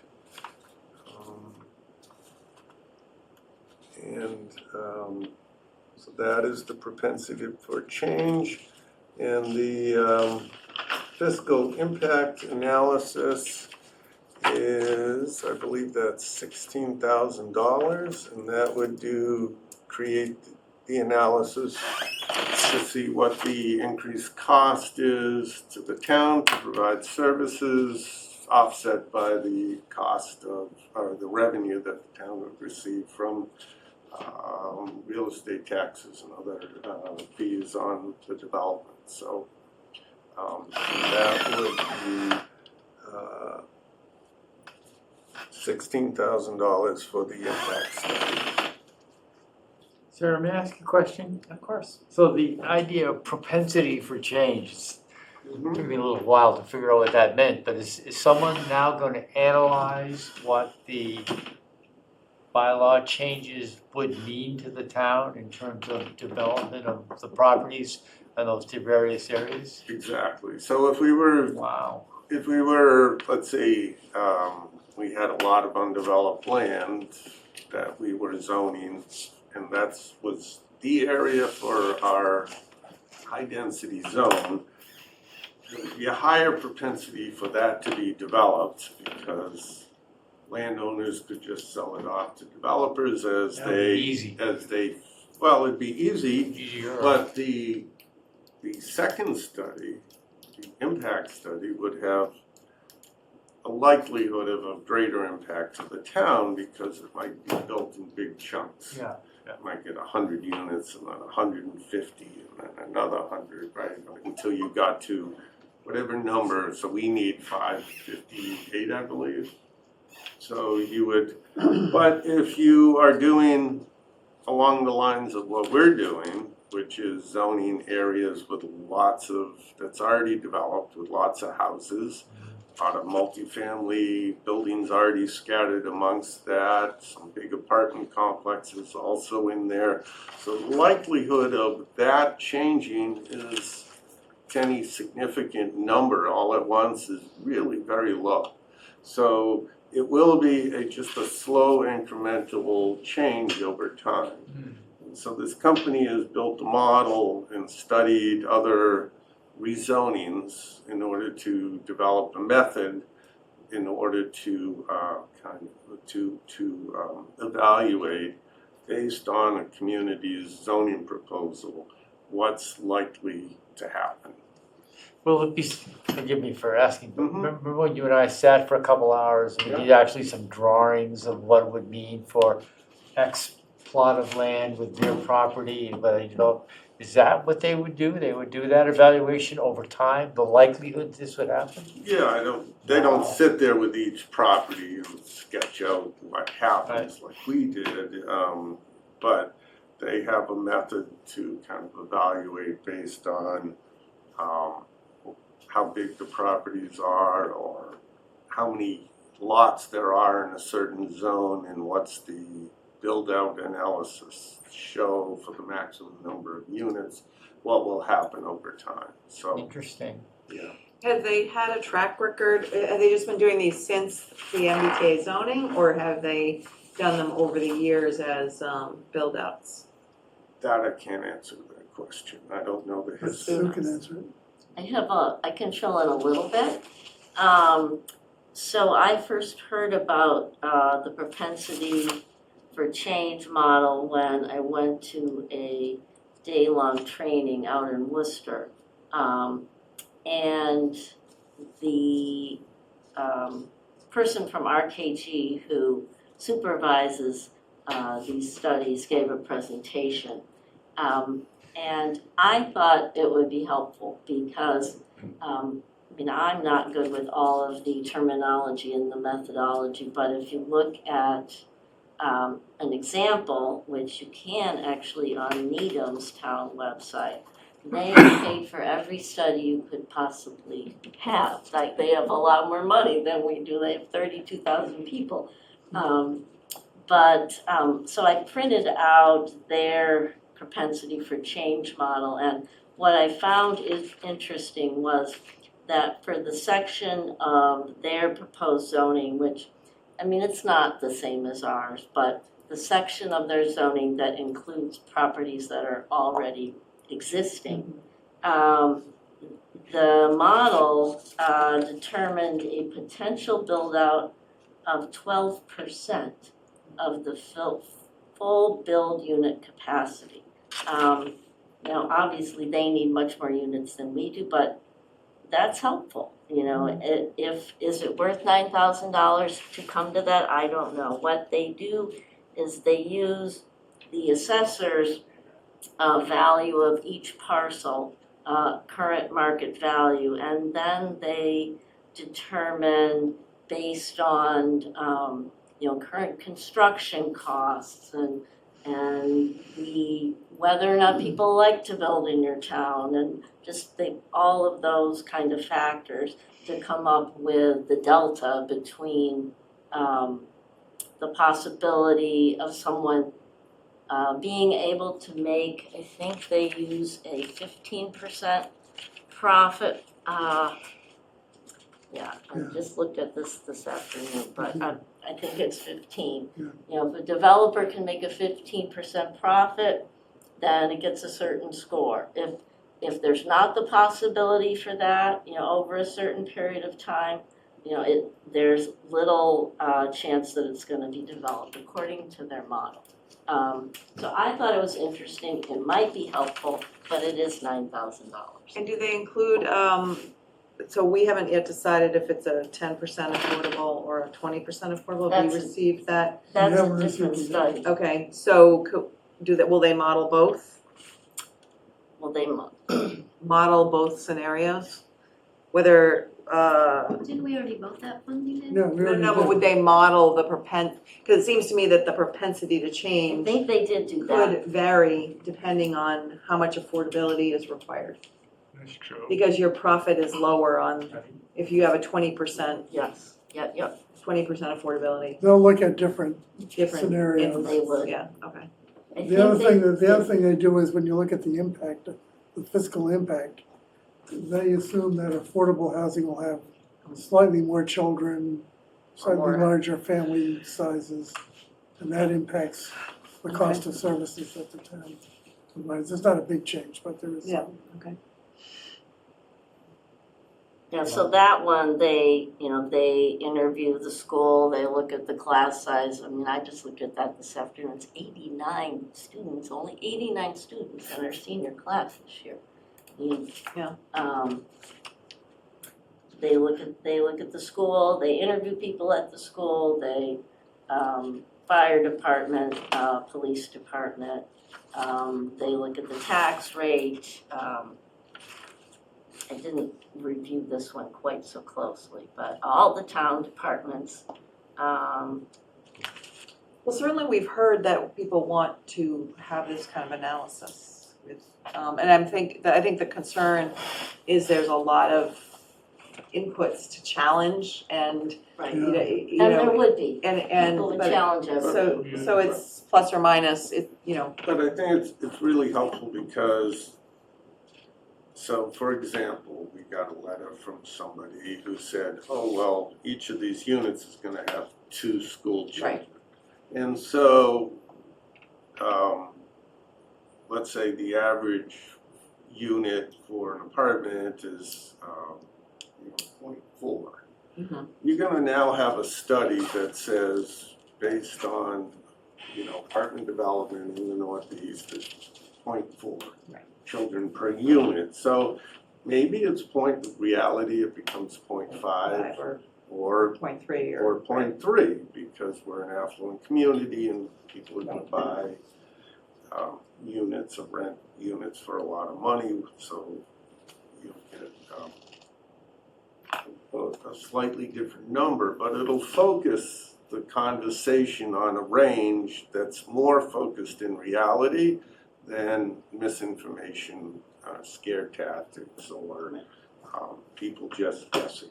So. I forgot to answer the initial question, which was, have they done studies outside of MBTA zoning? And yes, I haven't read those, but they've been doing both the propensity for change and the economic impact studies for other types of town changes. Okay. And where would the funding come from? We have a fund with $25,000 in it. We'll also be trying to see if we can't get funding from Mass Housing Partnership. They fund project 3A's 3A studies. 3A studies. I don't know whether these two studies kind of fall under that, but we're trying to find out. Summertime, it's hard to get in touch with the rep. So. Okay. So is that I'm sorry, is that 25,000 planning board, or is that the budget we have with Tiffany? It's planning board. Oh, okay. I mean, if there's extra funding in that budget, we'll make that available as necessary, but we need to ensure that we're not done with Emily's services at this point. Obviously wait to hear back from the EOHLC on the review, so there'll be more work to do. Also, I'm going to meet with her to try and go through our proposal to try and edit it to get rid of some of the redundancies with other sections of the zoning bylaw. And then we'll have some more modeling to do, perhaps. So we need to keep. So we need to have some, we need to. Yeah, I can't just spend that out can't spend the on whole this. thing, right. That's correct. So we should be voting to take it out of the planning board line item, and if I can use other funding, that would be ideal. Okay, so I'm sorry, is there other funding for the 3A? Is there any other budget for that, or is it still all planning board? Yeah, So, I don't believe there's any extra special line item for. or there was, and there's not an unspent line in your existing grant for the work that Emily did. So this would leave us $1,000 to do all that other work that is kind of essential work, unless we can get a grant. Well, there's still money in the budget carried over. But there was 6,000. What? Wasn't there 6,000 carried No, over? there's more. Okay. There's more funds carried over in the budget that's paying Emily. Okay. To continue to pay for her services. I think there was 50,000 set aside for that in a grant, and so we will continue to be able to continue to pay Emily through town meeting. So Mark, you're saying that there is $25,000 available to pay for these studies? Yes. Without jeopardizing. Within future- our In the budget, planning board yes. budget. But that leaves us $1,000, essentially nothing if we have other work to do, but it seems to me that this is our. This is kind of Big, what's in yeah. front of you that's important to move forward, so. Okay. So I have a question and a comment. When can we anticipate the 20% affordable housing analysis? I know when it first was brought up, she said it would take like a week or two, and it's been a long time. Yeah, I did not get an answer for that question. I would say hopefully we'll get that prior, obviously, we need to get it prior to the state EOHLC's comments back on our proposal, so we'll know what to finalize. So hopefully it'll be before the end of August or mid-August even, so. Yeah, because even in the application, it says that if EOHLC is reviewing it without that study, it could change. Their review could change, so kind of opening ourselves. And then my comment is I would recommend, I think we need these studies. I think we should try to get an independent firm to do it. I think if we're looking to RKG, who is kind of a state-sanctioned consultant, it just becomes one big incestuous loop of data. So I think if we can get somebody that's not already linked to the MBTA 40A, I think that would benefit the town and would put more people at ease that we're getting accurate data. Do you have any company in mind, an alternative? No, and I'm sure there's a lot. I mean, these things happen all the time, the financial analysis, so there's no way RKG is the only game in town. No, they're not the only game, but they've been around for years. They represent everyone from both sides of the street, you know, the developer end, when they propose large projects to, you know, represent the communities who are I analyzing. mean, MAPC probably does these studies as well for less money. Well, that's just the same bucket of people, like, I mean, you can definitely see towns that have used independent, and I Well, RKG is independent, I mean, you know, so I think, you know, any planning firm that you get to do fiscal analysis has done work for both sides, whether it's government and or, you know, private So I did, yeah, developers. it was my comment, it wasn't to be attacked back by Yeah, three yeah. people, how wrong I am, it was my comment. No, I understand your comment, but I mean, I think RKG is as reputable as any other firm, and right now, otherwise, they're under contract under Emily's contract, so, so as opposed to. So this is RKG, this is not Emily's firm. Well, it's That's a joint venture. It's a joint. It's a joint. Okay, But so it is a little bit more, it is a bit further than Emily. Mm-hmm. Is there, I'm sorry to interrupt you, is there some sort of cost benefit, you know, reduced cost because they have an affiliation, do you think? Yeah, well, they have indicated in my discussions with them that the price that we're getting for these studies is far cheaper than what some other companies will be charging, because I asked about the cost, because it was brought up a few months ago. And to Mary's point about deliverables in terms of schedule, do we have a deliverable schedule on this? Not yet, but we would have to. I think we want to make sure that's we would written have in. to. Well, we would, in order to get it done, we would have to like vote tonight and give them the authorization to move forward as quickly as possible. Mark, if we were not to use RKG, what would the process be? We would probably have to put it out to like an RFP out and to see, and we would not make town meeting.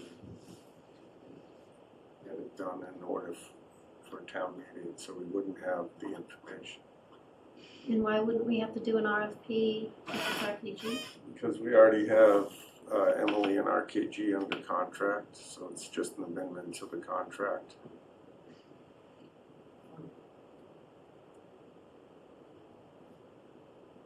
Do either of you have input on this? I previously stated at a select board meeting that I had sent a note to Chris and Mark requesting that we move forward with some type of impact analysis. Even getting started, you know, aside from a consultant, we have information from various town sources already, and even if we started by compiling all of what we have in one document, I think it would help answer at least some of the questions that the residents have. That's a low-cost way to get started while you make your decision about the broader impact analysis. Well, I'll take a motion to approve I'll take the two studies, the impact and the economic feasibility analysis for 15,000 and the propensity to change model for 9,000 from Innes Associates with the work and RKG. No, it's one correction. It's 16,000 for the fiscal impact analysis and 9,000 for the SE. Did they change it? It was 15,000 No, before. it was 15,000 for the economic analysis, which is for the for the affordability. Okay. Oh, okay, I guess I'm not looking at the right thing, so.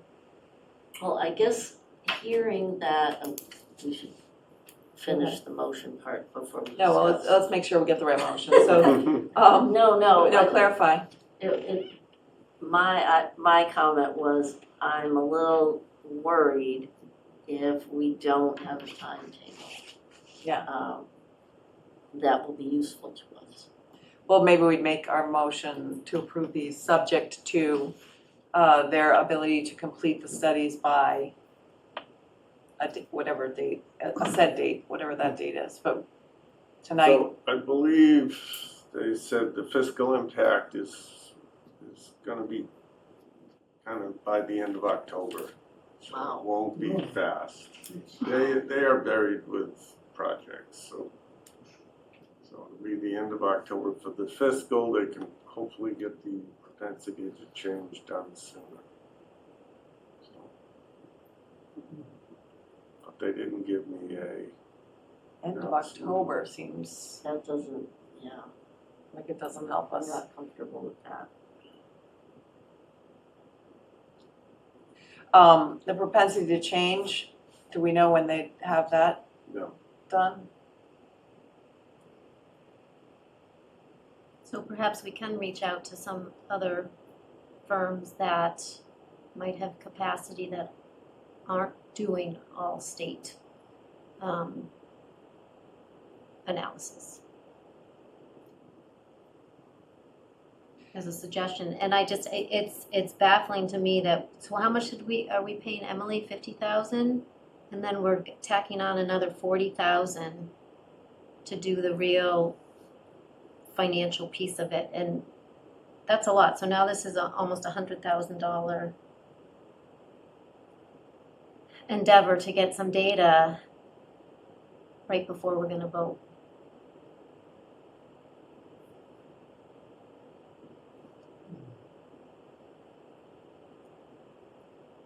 I thought that when Emily was hired, that she was doing a fiscal piece to the analysis.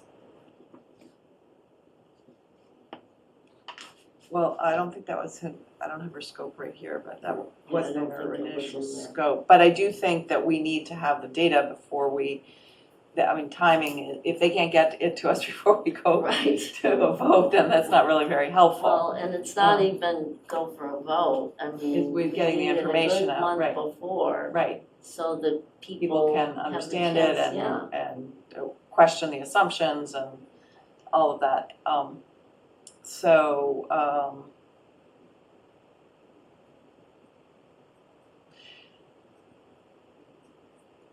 I think I think we have to make a vote that if we vote to move ahead with this, I think we have to have some sort of condition that can be delivered in a timely way. Otherwise it's. What is that timeframe, Sarah? Yeah, When do you need it? When do you need what you need? September 15th. That'd be great if we could have it by September 15th. September 15th. Mark, there's your charge. I should do it myself. In your spare time? That's right. I mean, I don't know, that was a question, September. End of October? No, 1st of October. Well, one thing we can do is Kathy's suggestion, which is just to take what we have and compile it into a single document. and that, and we could put in a little of our own time, more time. To, we can go talk to the school, we can talk to we could do some of the pieces of this, second study, the fiscal impact analysis. Yeah, we have the memo from the DPW about water and sewer. We can certainly talk to the school. I mean, There's a danger in that. And I I think- know there's a danger in it. But I also think we could also look at like the Needham studies and make some assumptions based on where they got their data. I don't know, because their districts are different from ours. I mean, they would, but we could. Yeah, I think I mean, it's we better just, than nothing. then, well, absolutely, but, I guess the question for you, Mark, is do we need to vote it tonight, or is there a way to get dates from her and, once we have the dates, we could have a virtual meeting on Thursday to vote it, if we have dates that are acceptable. Can Or we if do the there's- reverse, vote it, Vote it get with, the date, and that would be the tacit approval right at that point? So we don't have to meet again yeah, that's the in the other option. event? like selling stock at a certain level. Well, I was just gonna, all I can think of is when we got married, Lauren, we had a spreadsheet about who was gonna come, and we had a percentage, and everybody's, the percentage, you either came or didn't come, you didn't half come. But you were right on with the number, which is sort of the point, right? You're kind of a little bit off on this parcel, a little bit off on this parcel, but let me tell you, when we were planning a wedding many years ago, it worked. Can I ask you a question about you have the results of that propensity study? Yes. What were the results? It was, So there are lots of, you should look at it. basically no more than 25% of what was approved would be built. But it So varied if on the they different said they needed districts. 1,200 would have been built at the end of a period of 25 years, 20 years, I don't remember the time. some duration. They gave a duration. So is that work in our favor or against the approval of this thing? I don't think it's about a for or against, I Right. think it's about It's just people information. understanding But they're gonna that vote on it there is a range between, 0 and Yeah. not 500 I and. mean, some people think that the result of this would be 559 new units of housing. built. Additional new units of housing built. And that's not the case, it's probably 300. If that, and then of that 300, maybe 25% of it gets built over 10 years, something like that. Yeah. So unless you do this study, you're never gonna have the facts to support that. Well, even when you do this, you're not gonna have the facts, you're gonna have Yeah, you have the conclusions best, based you on have your assumptions. best Yeah, guess. Exactly. But you'll have a much better guess. But still, it's to that point. So it's worthwhile having the study done, much as I hate spending money. Is the economic analysis something that we might hold, get the propensity to change study moving, and the economic analysis is a little bit, the FinCom has done an economic analysis for SLB. They did an economic analysis. I know that we're gonna get something about cell signaling. It's a very different kind of thing. Where, they've, with SLB, they thought about how many kids were gonna be in the school and how much cost that was gonna be and how many, those kinds of things. So you make a point, a very good point, which is the propensity will tell us roughly how many new additional units to expect. Right. And then from that, we can probably Yeah. come up with our own. You can extrapolate from that. At least we could come up with something. Yeah. Yeah, I kind of, I do feel like we could come up with a decent economic impact. I mean, I feel like we could maybe do some analysis with Yes. MAPC that says what in a town like, or, we have existing homes with existing numbers where we know how many students are in a household, but, Kathy. Kathy Bellata, 21 Pine. Just to piggyback on what you said, Sarah, if we ask FinCom for their financial advice, you do the propensity for change, you get some real numbers there to base the assumptions on. FinCom already has, like you said, done the analysis, and they are likely to include those other things they already did, so you'll have a real integrated feedback to give to the town. And I think that's what the town is asking. You can actually ask them to start working on it now. Exactly. Because Yes. because the inputs.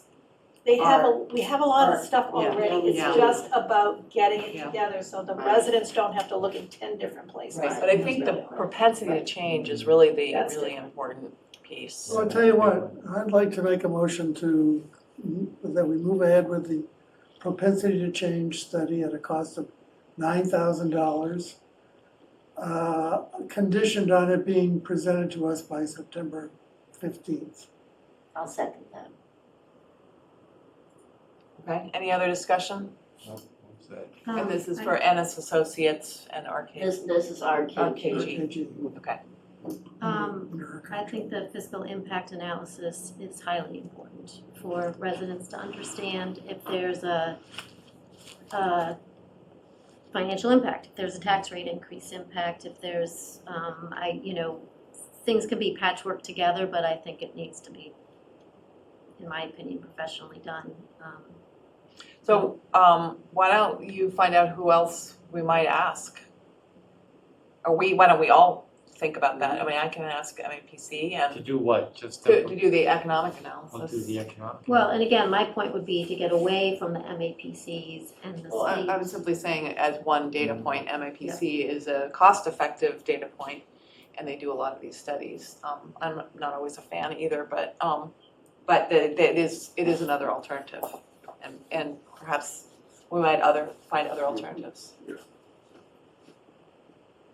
Other alternative firms.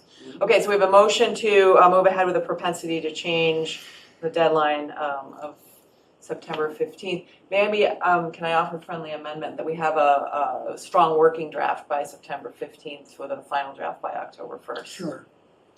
Perfect. Because having a working draft gives us an opportunity to review it and to make change, and to understand what they're. I'll accept the amendment. Okay. Great. Do we know when town meeting is gonna be? No. Okay, any other discussion? All in favor? Yes. Yes. Okay, opposed? Great, 6-0, thank you. Thank you, Mark, for that.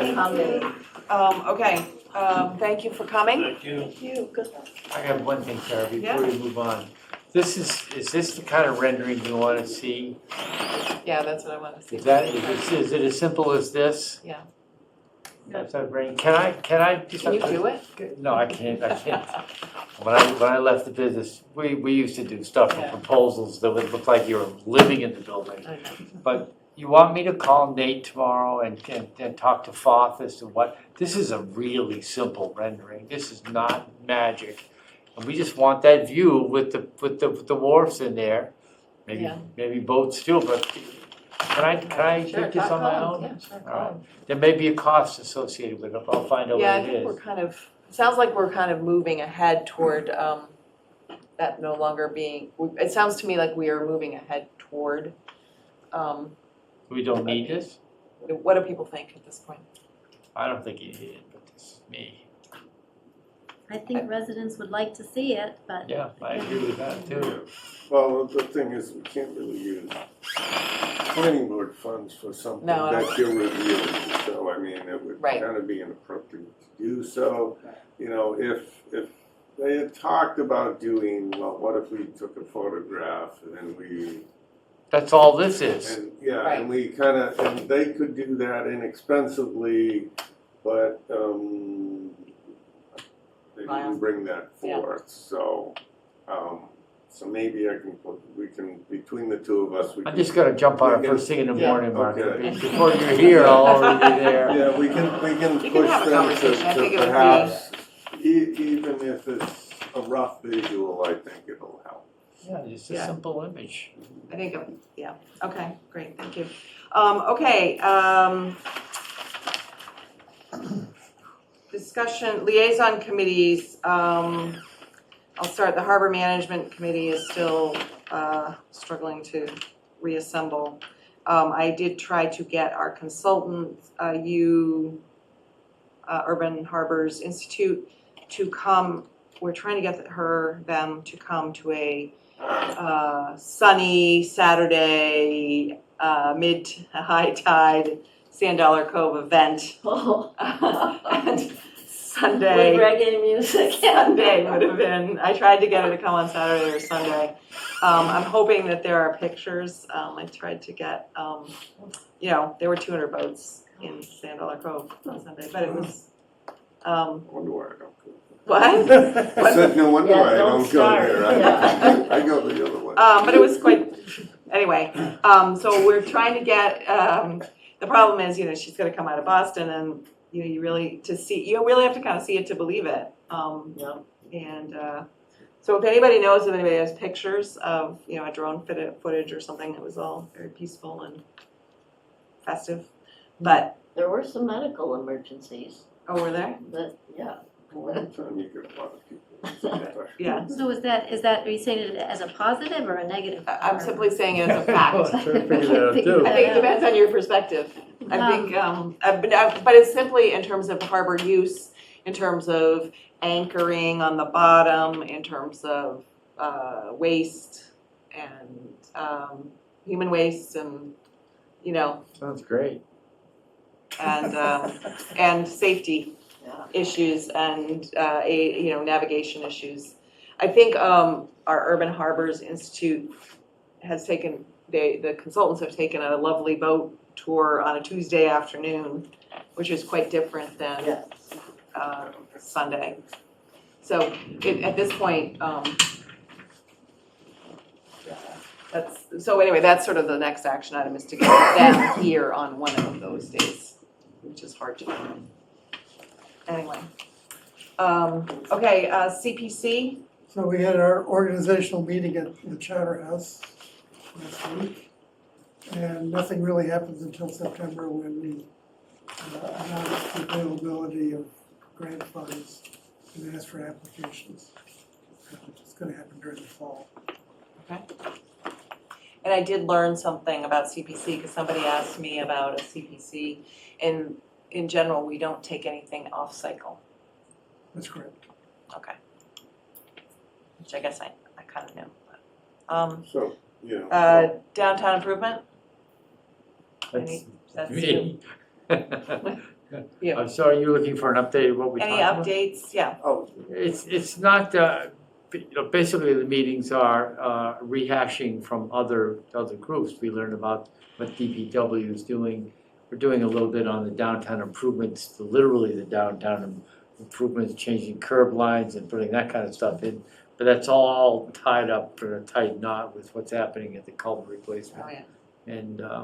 And then we have an update on the MBTA and what we're doing here, so it's. And the Reed Park, Morse and Reed Pierce? Park, Yeah, Reed Park, yeah, the Okay. whole thing. Okay, But good. it's just general discussion, it's not so much opinion or direction, we don't come to conclusions.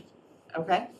Affordable Housing Trust? So we had a meeting a week ago, and we had a sort of a conference call with a developer in Boston, a nonprofit developer called POA, which is Preservation of Affordable Housing, Inc. And they're a national developer based in Boston. And the discussion was basically, how do we entice a developer to come in and repackage our public housing units to make them self-sustaining and much improved. And the problem is the size of the projects is so small that we need to find some other site that we can throw into the mix so we can get over 100 renovated and new units altogether. The MBTA zoning is helpful in that regard, but it's not going to be enough. So we're looking at other sites. One of the possibilities is some land on Standpipe Hill, which is where the water tower is, that was declared surplus by town meeting back in the 90s. And a development plan was put together for it, which fell apart at the end. But maybe it can be resurrected as part of this. So we're looking at that as a possibility. And if anybody knows of any other acres of land besides the DPW site on Pleasant Street, we'd be very happy to think about it. Okay. Much land. No, there's not much land. No, I've looked at every parcel over 10 acres. Okay, Or Abby. high school, middle school. Yeah, we've walked on every I remember parcel. walking through infested land. Yeah, MBTA task force. What's that? So, So do you want to say anything about that? We just took a big step tonight in getting this propensity for change study done. We are going to try making videos on each of the proposed districts so that we can present them more personally to town residents so people understand what we're talking about. I want to put them on the website, just very short, walk around the streets, show the homes, these addresses, these streets, this is this district. Great. hopefully we'll do those next month. Okay. And we're gonna have try to have a joint task force Yeah. planning board meeting. Probably early August, maybe middle August, one of the meeting. Thursdays. Yeah. One Okay. of the Thursdays to Thursdays. discuss, maybe review an edited version where it's a more streamlined version of the bylaw, as well as, it's been discussed that perhaps Newport Park may be disqualified, so I'm making some adjustments to the Pine Street District and a couple of the zoning parameters to make up for those units. I think I got it figured out.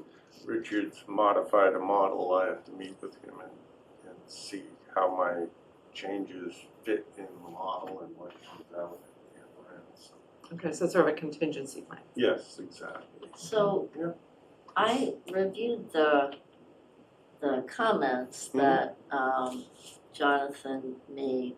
I didn't see that in there. Was this a separate conversation with him? Where did we get that feedback? Well, from Jonathan's comment had to do more with the definition of the statute as opposed to how EOHLC defines it. So because the way the language of the statute defines multifamily housing would possibly exclude Newport Park because it's designated for senior housing. So, And The so, problem is that it would also exclude affordable housing, the same definition, so it's a kind of a convoluted. so does he read it differently from Emily? yes, well, so Emily is going off of EOHLC's interpretation of it. And Okay, so EOHLC is advising her that it's okay okay. because our zoning, the actual zoning bylaw doesn't restrict anything. And so, so she is going off of that. That's what their rules are that they adopted. So that's why she feels that we're okay. So interestingly enough, I happened to hear the secretary of EOHLC speak. I don't have my notes, but it was quite interesting. And one of the things he said is we want the MBTA zoning, I think he basically said, MBTA zoning, housing for families, and then in the next breath, he said seniors, we need affordable housing and we need housing for seniors. Seniors are our most growing needy population. And he said them all in the same sentence. So if you were listening to him, you would draw the conclusion that his opinion in a casual, it was like a fireside chat kind of format, not with his lawyers present, you would conclude that all these objectives are important, which I think we can all agree, and that the MBTA zoning can meet all of those objectives. So this is a difference of opinion between the AG and. Or maybe. Yeah, it's not the It doesn't AG's. sound like the AG, because the AG is only gonna review it as it, applies to the state law, not the 3A law, other state laws, the state constitution, blah, blah, blah, blah. So it's not like they have a different interpretation of the law from EOHLC. I think it's just Jonathan being super literal. I mean, I haven't worked with him very much, but so it may be just his, different lawyers interpret. Yeah, you can get 3 lawyers in the same firm and they'll all give you a slightly different opinion, so. Okay. So, yeah, and I think it's all talking about the same thing, but Mark, I was surprised at the email saying that under the MBTA zoning, you can age restrict, which the law clearly says you can't age restrict. So if you can age restrict, what else can you do after you've passed the zoning? Do you know of Well, others? We can't, as our zoning can't be restrictive. Correct, and the law says that it has to be suitable for families with no age restrictions. The zoning. So but you're saying the developer could come in and say, I want to develop under the MBTA overlay zoning, which says it can't be age restricted, but then they could age restrict. Yes. I just don't understand that. So the law says that zoning cannot require it. The zoning doesn't say that, therefore no one can require it. Just our zoning can. So if a developer wanted to build senior housing or affordable housing or any kind of other restricted housing, as long as it was multifamily housing, then it's okay under our zoning. But the law that we reference in our zoning says you can't age restrict. The law says that the zoning bylaw cannot restrict. That's the distinction. We can't tell a developer, you have to age restrict it. But the developer could say, I want to age restrict it. I think the only danger then, My other question with that, so then it also could be 1 bedrooms, right? Sure. Okay, so, wow, so I guess I've just never seen a zoning bylaw that we don't have to abide by. No, So how do we, we have to abide by our zoning bylaw. Can I try to ask your question with a different way, because I have the same question. I think the question, if I own 1 parcel that I believe I can put multifamily housing, I'm entitled to put 5 units on with this zoning bylaw. Mhm. The question is, if I'm putting 5 units of senior housing, does that entitle me to put 5 units on my parcel because it's senior housing or 1 bedroom or studios, that therefore don't meet the families with children requirement? So am I allowed to put the 5 units on if they're all studios? You're not building housing that can only be rented or sold to families with children. You're building housing units. Right.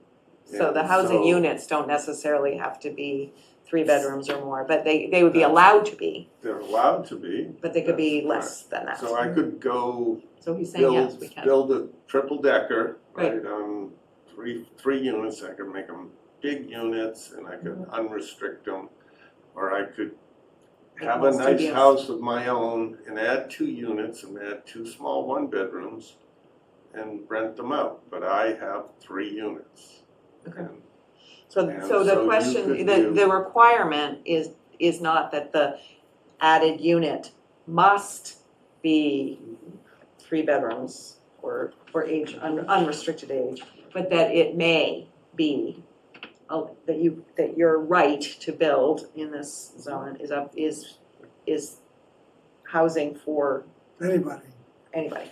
And I think that's the intent, is that, okay, we say you have to unrestrict it. And communities will get a wide range of things. Right, But if get a we diversity. say, oh, you can restrict it, then communities will go, oh, all we want is It's senior senior housing. housing, right. Right, so, Right. and that's what everybody needs. Every community needs a wide range of housing, right? Right. You need the 1 bedrooms for single people or older people, and you need, 3 bedrooms for people with children, so, so even though the law says shall, we don't have to do it? No, the shall is that our zoning can't require it. That's the shall. it's not a Okay. shall develop into. Okay, so that opens up a whole new world to me. And, oh shoot, I just forgot what I was So gonna what ask. email were you referring to, Mary? When you said the email that said blah, blah, blah? So I had some questions to Mark, and he responded that it could be senior housing, age restricted. And I had never, ever, ever heard that at an MBTA task force meeting, that we could age restrict. We can't age restrict. Well, no, that a developer could develop under the MBTA zoning but age restrict have senior housing. And then I guess my next question is, since we've already had this discussion as a planning board and you have not had the pleasure of this discussion, is senior housing is a broad umbrella. So can somebody now come, potentially, if this is voted in, come in and say, I want to do, and again, I'm all for it, you know, what this is exactly what we need, but assisted living, senior housing, which is a different animal, which has commercial components to it. It's, you know, again, got outside factors to it that is not strictly family housing. So can they do that by right? I think they probably could do it in the LCD, because commercial uses are allowed. And multifamily uses would be allowed. But can they do it at Newport Park? Could they do it at Morse Court? Could they do it? That's a good question. It's happened. That's a good question. I don't know the answer. Because that is thou saying, you know, all these things that we wanted to do a senior bylaw for that had to be highly regulated, now saying developer could do it by right. But in terms of, if we think about it as propensity to Right. happen, Newport Park is a housing authority, so that's a different beast, right? Yeah. Powder House Boulevard Powder House is, may possibly could be, but it's but unlikely. the sort of Well, but again, these propensity are- for it to happen in the districts that we've put forward with accepting the LCD in terms of a multi-unit, you know, with a staff component and a recreation facilities are. These are, I mean, again, we can all sit here and say, oh, it won't happen, but it's our job to say, if it could happen, where could it happen? And residents need to understand this, because again, these types of things have not been discussed. I don't think that could happen, having a commercial component. Right. Why not? See, if you say senior housing is allowed. So it depends what you mean by assisted living, Mary. If you, assisted living can be just people living in apartments and getting services brought into them. And that can happen anywhere, in any house in town. Right, and we've already had these discussions, so we don't need to, you know, again, attack Mary for whatever I say. No, I'm It's not more attacking of I'm not attacking. senior housing facilities. We clearly stated there would be areas in town that we didn't think that they would fit into the fabric of the neighborhood, and that was, you know, we had large discussions about this. And so if there is a chance of that happening under the MBTA zoning, I think it's important for that to be a public discussion. Period. Okay, so maybe what would be helpful is let's leave it, it's getting late, and if there's a parcel, the LCD, we should look at the zoning and understand if a commercially operated for, you know, nursing home would be allowed, and then LCD would certainly be one location where you have perhaps enough space, but I guess the question is, which other spaces would actually be possible before we get too worried about it? So. Well, and then my last question with that would be, what other scenarios should we think of? I mean, I don't know of any offhand, but again, I didn't know we didn't have to, if this was a paper bylaw and then things could happen that were on paper but could happen.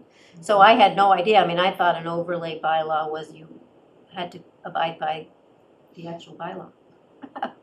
We are abiding by the actual bylaw. Well, let's, we're gonna get some input from the AG and from more to come from HLC. So, public comment? Seeing none. Approval of minutes for June 24th. Are you ready to vote? Yeah, I on that? read them and I move they be approved. Okay, do you have a second? I read them a while ago. Sure, second. Okay. Any comments? All in favor? Okay. 4 abstain? No? I would have to abstain, yeah. Okay. Gordon abstained on that. Okay, the last, other matters not anticipated by the chair, actually, I should have anticipated this, but, and I'm just putting it out there for thought right now, but, Peter actually, mentioned to me that he thought it would be useful to have a, retreat type meeting where we had a little bit more free-flowing conversations. They can't be, they still have to be public, but it doesn't need to be in this room, doesn't necessarily need to be, recorded. So think a little bit about what topics we might do. We've talked about it other times, had planned to do one in the fall. I think we have to get through CST. I know we are really busy, but we might, so if you have feedback on that idea, let me know. Good idea. Be great. The upcoming meetings, we're gonna meet on the 12th. I think Sue's, you're here, Sue. 12th is good. Sue will probably have to chair that meeting to finish the the 2 dock projects and finish some of the input on the. As long as I don't have to like have someone share their screen or anything, because I It's all right. just have this. It's okay. Apple You'll. computer and- I don't think they'll be Yeah, sharing I the can- screen. He can. I- Mark can do it. It's Yeah, fine. Gail can You set can me do up. the we can find it. logistics, Yes. okay. Okay, and then I think we're gonna try to take the 26th off, but still hold it, please. We will let you know. But that's the intent, and then try to finish up cell signaling on September 9th. Right before we get into the MBTA zoning and retreat. So, with that, I'll take any other comments? I move we adjourn. Okay, do I have a second? Second. All in favor? Yes. I had to be Sue for a second there. Okay, thank you, everybody. Oh, wait, one other thing.